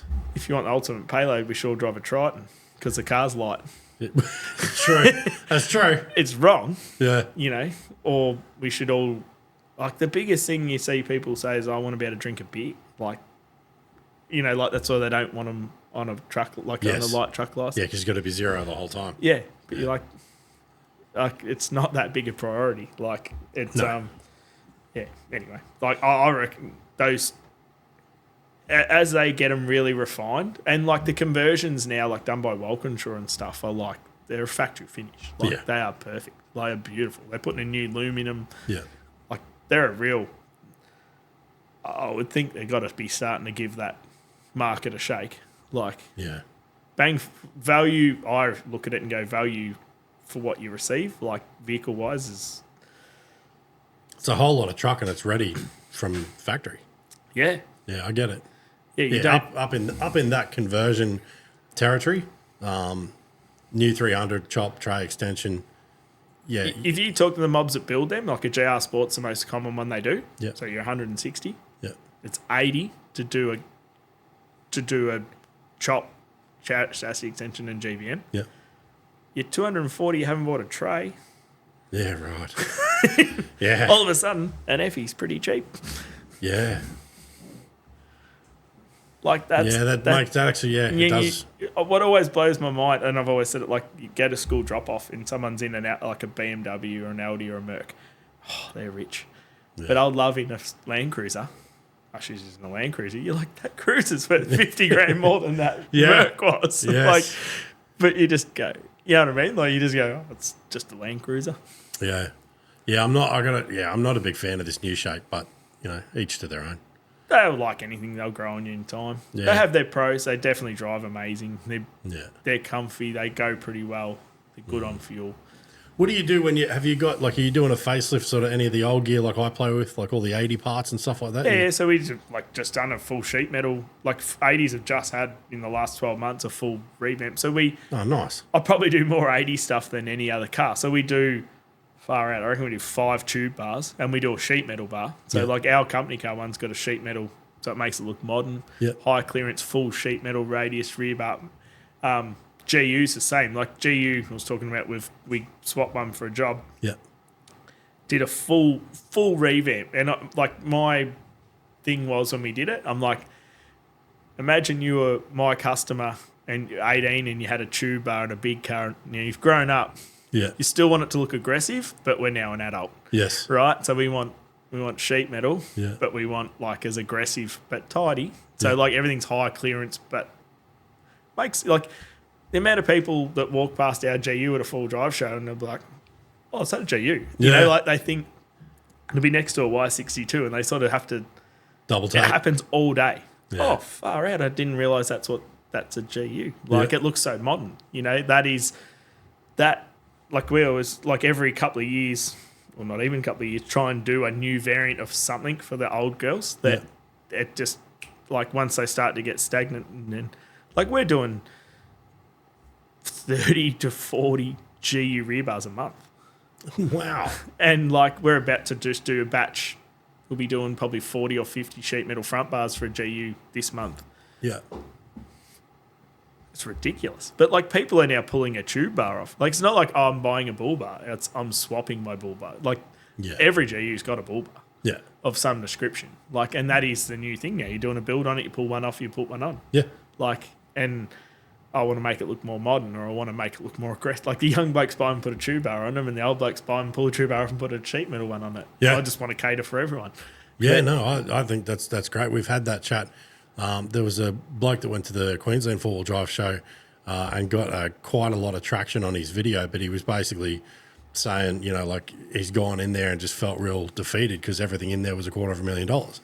And we were talking about that on here about how it would be nice for some of the bigger manufacturers to go back to some of the cars that these young guys are getting. And I say young guys, like I'm 43 and I'm doing an 80 as well. So, you know, but to go in and give them a bit of a facelift, because it doesn't seem like there's not been a lot changed over a long time for them. And if you guys are doing that sort of stuff, I think that's awesome. For a business, though, I would look at what he said, because I did watch that, and I'm like, if you've paid $40 to go to a show to see a car that's relatable like what you see at Safeway, would you be disappointed? Yeah. You know, isn't it our job to try and push the boundary and obviously take something to a show that is like, don't get me wrong, for a GU, we sell a bar that's like an $1,800, $1,900 product, and we sell one that's like a $3,300 product. Yeah. We have the affordable and we make it all. I'm going to take the $3,300 product to the show because it's the newest, the best, the greatest, most modern. Yeah. It's the newest product. And I'm going to take the car that has an LS, not the car that has a, Yeah. you know what I mean, a petrol 4.5, because that's what people want to look at. Like it's, and I saw that and I'm like, oh, I get it. I fully get it. But then I'm like, well, shows have always been like, you don't go to SEMA to look at shit. You go. No, I think that I think what he's referring to, I'm not sure how old he was, but it did take me back a little felt bit. out of reach. Yeah, you know, it took me back to some of the earlier days where I would go in and you'd see Ruthie and all them boys in there in the in Milo, and like it's the same thing with 24/7 now. Like you don't see Shauno taking the 200 anywhere anymore because I think it's like look, people want to see Sooty. Yeah, like and we all know Shauno would be able to afford any car he wants. Yeah, and that's one thing they've done very well is they always like 24/7. Yeah. Is they stay really relatable. Yes. And like, I'm going to wrap to me car because it's a bit shit. Like, it's the bodywork's not quite good enough. And I'm going to I'm really relatable. Yeah. Like, obviously, every single thing to do with the show is sponsored. You could have a bloody Ferrari on there. Like, you could, anything you want. But they do that. That's one thing they've done time and time and time again. Yeah. Is stay, relatable to the... Yeah. Within at least the... I mean, I'd hate to think what the Dirty 30, especially the one he's, the newest one, that he'd be, God, if you walked into a store and ordered that, you'd have to be 120, 140 grand into that. I did talk to him about it because when I did a trip with him and he blew the front, he blew a CV, I'm like, surely you'd put a GU diff in it. He goes, when I built it, I was still sort of in a era of my life where it was a budget. It was on a 80 chassis and all that, but it still had an 80 diff. Yeah. He's like, now I could afford to build it differently. Yeah. But that genuinely was, my point in my life of what it was. It was an elite build to my budget at the time. Yeah. But since when they went to America, it's had all the cool sway bars put on. If you look at it, it's actually... That's a pretty cool car. Absolutely. It's to build that car would be a lot. Yes, it probably should have GU diffs or something in it now. Yeah. Or something better again even. But yeah, that is... People look at it and go, it's a 60, but that's a big $60. Yeah, but I think that's, as I said, because he did the 200 and that's done a bit of screen time, but I think they've stopped... I don't even know if he's still got it, but I think they've stopped putting that out there because it's of that mentality, like that young bloke from the show. Because you can sit there and go, I get the elite of the elite because everybody wants to go and see $1 million chip foos build at SEMA, right? But they still want to go and see old mate's backyard charger because that they can sit there and go, I could see myself building something with that as the inspiration. And the 60, the 30, you can see that. Yeah. Because you can buy a 60 pretty cheap.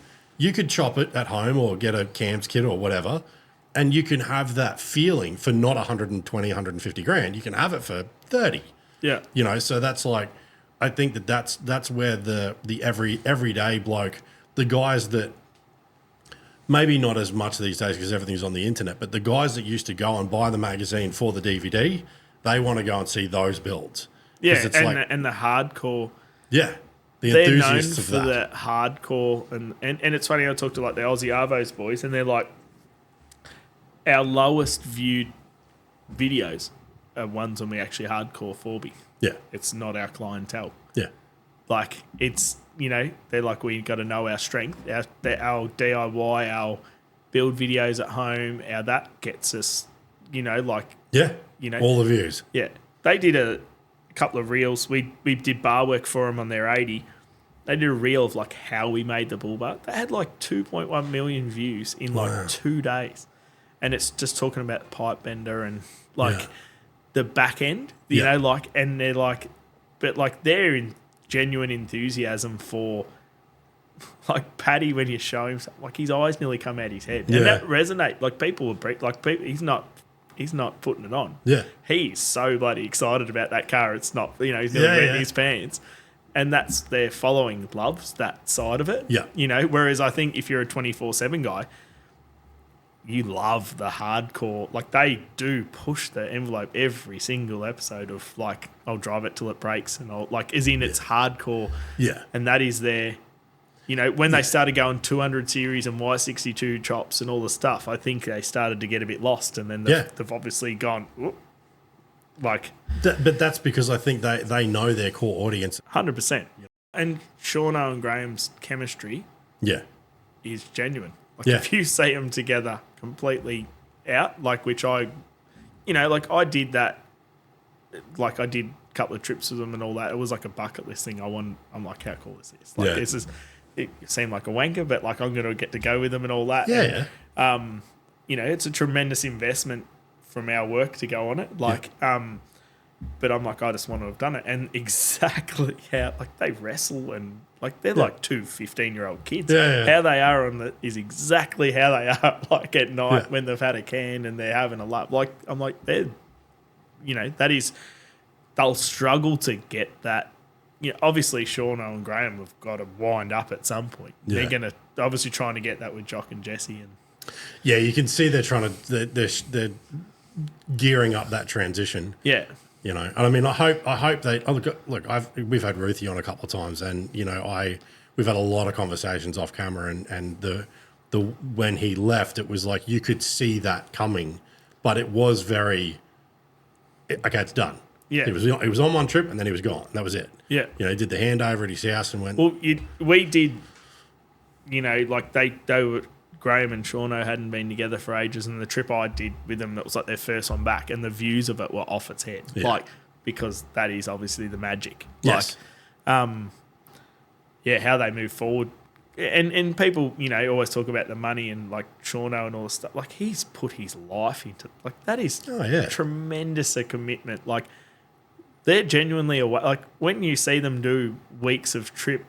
They're doing it. Like, there's like, smoke and mirrors and, like, they're filthy and out there and working, pulling axles out of cars. And when they break, you can't move till it's fixed. Yeah. I've laid on my guts pulling an axle out of that stupid 200 series, that's broken. And you're like, we can't go until this works. Yeah. And there's no mechanic or there's no magic person comes out. Like, they are doing it. And how they've stayed excited and keen, and you know what I mean, like it dumbfounds me. Like, well, it's the thrill of the challenge too. Like, I mean, and then you get like Tony when we had him on. He was talking about the trip where the winch rope got round. Oh, that was so scary. And it like swung around. Something swung off the thing and smashed. It went in the front pinion. Yeah, it just the whole thing. He was like, dude, that was what you saw on camera was like half of it. Well, we did. So because I went on sponsor, and we did bar work on Jesse's GU, and then He messaged me. He's like, dude, the new sheet metal stuff you do. And I'm like, just call in, I'll swap it. Yeah. He's like, and Jesse's the most genuine, appreciative, dude, he just loves Forby, loves that, like. You could see that real early, though, when he was directing them up Glasshouse. And he come out and helped them one time. What he did in that Suzuki, I'm like, mate, I don't know how you can walk with them balls. Like, how do your legs move? He had it on balancing on like the tyre on the back door, and he's still feeding it gears, and he's trying to get it to climb. And you're like, we're on a cliff, man. Like, you're not scared you're gonna fall. He just is so. He's like one of those like the savants when it comes to picking lines, though. Oh, 100%. You can see the cogs ticking, and he'll just like the camera will be on him, and he's looking up it, and you can watch the wires just spark. We did. Like, we started at Glasshouse, and I was in the GQ, and the first bit of the track, I was so nervous, like, being filmed. I hit the horn about 6 times. And, and he just come up, and he's like, take a deep breath, Rob. Yeah. And he's like, what did he say? This has got a TB in it. You know what that stands for? The best. He goes, just let it idle. It'll just walk up here and, like, chill out. And then, like, from there forward, but like he was grouse. Like he's just he still messages me and like, that's his job. He messages me and talks and like now and like so appreciative if you do anything like for him. Like he's just that is his obviously would be his dream job because it is his. Well, yeah, it was clearly his passion before it as well. Oh yeah, he loves it. Like he was texting me like when they were doing that trip where they got flooded in, and he's welding up the fuel tank with like a beer box in his head, and I think he had I don't know if it's his iPhone or in his film like watching, or he's got a bit of a welding lens or whatever, and he's welding a fuel tank. He's like, we were proper stuck in the desert, like but he is that guy. Like he's the first one under the car and hardcore, like pulling it apart. Like he could have, like he had to go to the four-wheel drive show the next morning. He didn't go till we put the new intermediate shaft in the 200. Yeah. And then he would have been really late for what he had to do. But he's like, no, I'm not one of them. I'm one of the boys will fix it sort of guys. Yeah. Like, he was, that whole experience was cool. That's meeting Graham and just doing all that stuff. Like it was, It's a bit weird when you get him in front of you for the first time, eh? Like, oh, yeah. Like anyone that, you know, like I'm lucky now with what I do, and you Paulie texts you at night, and he's funny as like how he is how he is. Like he literally texts you a copy Uncle Robbo. Like, I'm building this Hilux. I need a carrier. Blah, no worries, man. I'll sort it out. And like all these people now, over the years, I've dealt with some what I think are pretty famous and that people, and like they're all just normal dudes. But like it's been cool. It's cool meeting them and doing shit with them. And like Graham is how Graham is, you know. Yeah. No, they're all like. They're all still normal, but I think there's that. Like the big one for me was when I met Ruthie, and I even said it while we were filming. I was like, I'm still sitting here going like, fuck me, that's Ruthie. Yeah, you know, because you just like he was so big early on. Yeah, like, he was. Yeah, he's Ruthie. He is, and it's like you know, like Barney was the first one that really pushed me to do it. Because it was a conversation with him when we were because I met him at a 4-drive show, and I think what I'd heard a few people before me like ask basically the same question, and when I got up there I was like, man, like how often do you get asked the same question at these things? And he just went like, oh, dude, I can't fucking even tell you. I went, okay, well, yeah, sweet. So we just had a bit of a chat. We held up the line for 20 minutes. Yeah, and over the years, that was where I went. Like these guys in this industry, because this was only ever supposed to be 4-drive based, like having people like Pauline on and these published authors and mental health stuff, it was never even meant to be a thing. But it was about, okay, well, if you had more than 2 minutes with these guys, what would you want to know? And that's what started this. And having some of the guys on, and they're still humans, they're still people, but there's that buzz of like, you know, I remember watching Ruthie. I've watched DVDs from the magazine for years, and then you meet him and you're like, oh my god, he's a person. Like, you know, and like the time we spent when I did those couple of trips, like we're on Fraser and watching like blokes' wives come over and go, husband's too scared to come over, and like the husband's this man mountain. You know? He'd love a photo with you. I'll send him over. Like we had this dude, and he had a GQ, and his nickname was Tractor. So you can imagine what he looked like. Right. He wanted his glove box signed. It was like, it nearly made me cry. Like it was he was so excited to meet them, you know, like, and it was like all his Christmases come at once. Yeah. And they signed his glove box, and I'm like, same deal. Does it get old? And I think it was Shauno said, I love it still. I hate it when people, they forget I'm a person. Like they just like sign this or do this or autograph. Say hello to me. And like, you know, I'm like, I don't know how you do it, man. Like you literally can't walk down the street anywhere without just literally, like they're like proper rock stars. Like, and that's the thing. I think there's a lot of, there's a few people in the industry that have forgotten that the people that are going up to ask for a photo, and don't get me wrong, respect is respect, fair enough. Like if they're disrespectful, you know, I'd tell them to fuck off. But there's a few people in the industry that have kind of they've forgotten that the people wanting the photo are the reason they've got a job. Yeah, like, they pay you, like you earn a living from that. Yeah. You know, from what I saw, everyone that on that, I was blown away with how much time they gave every person. I'm like, how do you get anything done? You could not do your shopping. No, I've met Sean a couple of times. One was on the streets up at Kenilworth, and another one was at a four drive centre thing when it was still action, I think.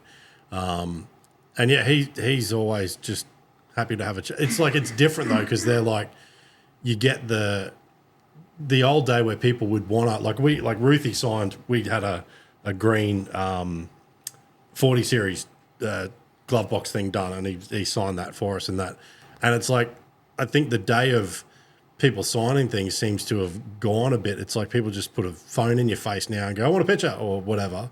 And I don't think there's any.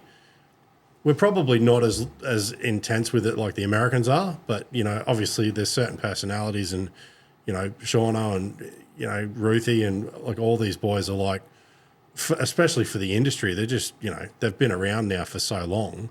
it's like that's just you just got to expect that. Like I Yeah. think Ruthie would be the same thing.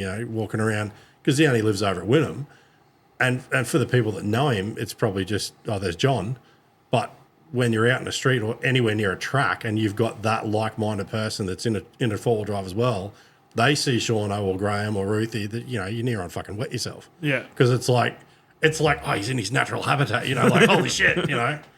Yeah. But no, it's cool. It must be a cool thing, like for you, working with them as well and going away on the trips.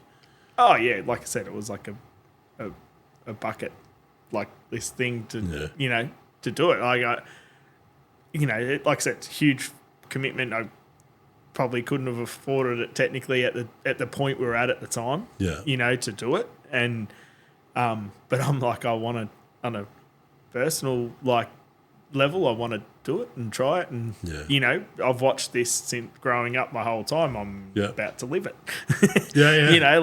It was an experience, and then like the people I've met along the journey and done things for, and like some of the influencers are all about money, and then others, and you meet some like that are just so genuine. You're like, I really, really want to help you. Because they are just genuine, love it. Yeah. Doing it for the greater good. It's not just money. Yeah, absolutely. Like Pooley, the Aussie Arvos boys, like they are. You feel good helping them. Yeah, yeah. Like they're just a bunch of dorks. Like they're grouse kids. Like they're like love it, passionate, just so genuine. Love their cars and do it all themselves and don't want. Like I was doing a motorbike up and I'm like, just give me the frame, I'll blast it. I don't know. I sort of want to work out how to strip the paint off myself. I'm like, when you're sick of that, yeah, when you're high, I'll blast it. Yes, and then he come in like 3 days later. He's like, this is so hard. I'm like, I know. Absolutely. Yeah, I'm like, I'll blast it for you. It'll legit take probably 3 minutes. Yeah. Like it's so easy in a big machine, but I'm like, it's the worst job. And they're like, oh, we want to be authentic and we want to show people how to do it. I'm like, tell people to get it blasted. Like it's a motorbike frame is so like trail bike frame. Like there's gussets and things. I'm like, oh man, it's so hard. Absolutely. So, anyway, very cool. Well, I should probably go to the airport, I reckon. Yeah, I was going to say your flight will be. It's at 8:30. Board's at 8:30. I got plenty of time. Yeah. Well, yeah. At least the traffic's gone, so that's good. Yeah. Well, look, mate. I appreciate you stopping in. It's I've been looking forward to this one. I love what you guys are doing with all the bar work, and I'll be honest. Like we've had some builds that we've done in the past with your gear anyway, but seeing Pooley's episode where you sort of talk through the angles and the dotting I's and crossing T's of the legality side of it, but just recreating it in that CAD program and all that. Like I just thought that was really cool. So I'm glad you could find the time to get up here. No worries. I love that side of it. Like that is, I probably shows when I talk about it. Even little things. We get we had lights made, like our looms and that. And I bought enough of a light for him to put my plug on it. And Stella's like, it's just a plug. Like, I've got a light with that's mine. That's made for us. That's no one else has. It's such a little thing, but imagine getting a product that you're that big that they start to make a thing to fit your product. You know, to me, it was like a massive moment. Everyone else, you're just like, you're being I don't understand. No, I get it. All those little things along the way, it's just been really cool. To work with big companies and to go from being a nothing to I can actually pull a bit of, I want to get, this is how I want it, or I want this. And, it's been a cool experience. Very cool. Yeah. Well, give everybody your socials so they know where to find you if they don't already. Yeah, well, it's just as in. There we go. You got it ready. There you go. RASLAR Engineering. Yeah. Very cool. .com.au. Yep. I fitted that bull bar in Mitz Alloy's car park. Did you? I flew up there. Yeah. I got it sent to where because his car was doing a trip, And they're like, oh, you can do it at Mitts. And I got there and Graham's there just literally about to go and it had a TJM or I think it was some bar on it. Yeah. And I literally had like a 6-hour window before I had to fly back. And I get there and I'm like, oh, it's missing sensors and it's missing this. And I sent Graham to Nissan to try and find bits for me. Yeah. And I come on a plane. He's a Zito rattle gun that's in his thing and one fold out socket set. Yeah. And yeah, like fitted that all in the car park.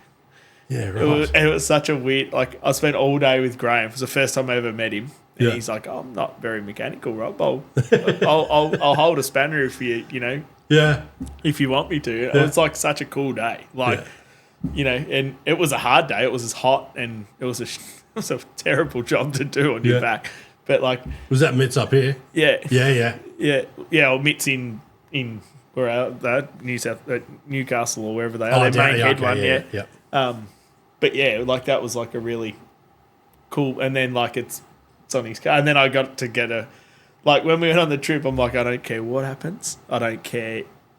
I want a picture in front of the Mahino with you and my car, like with the same bull bar. Like that's me screensaver on my computer at work. It's on the wall at work. Nice. It's the whole front wrap of our factory is that picture. It's like me. Yeah, right. That's cool. Yeah.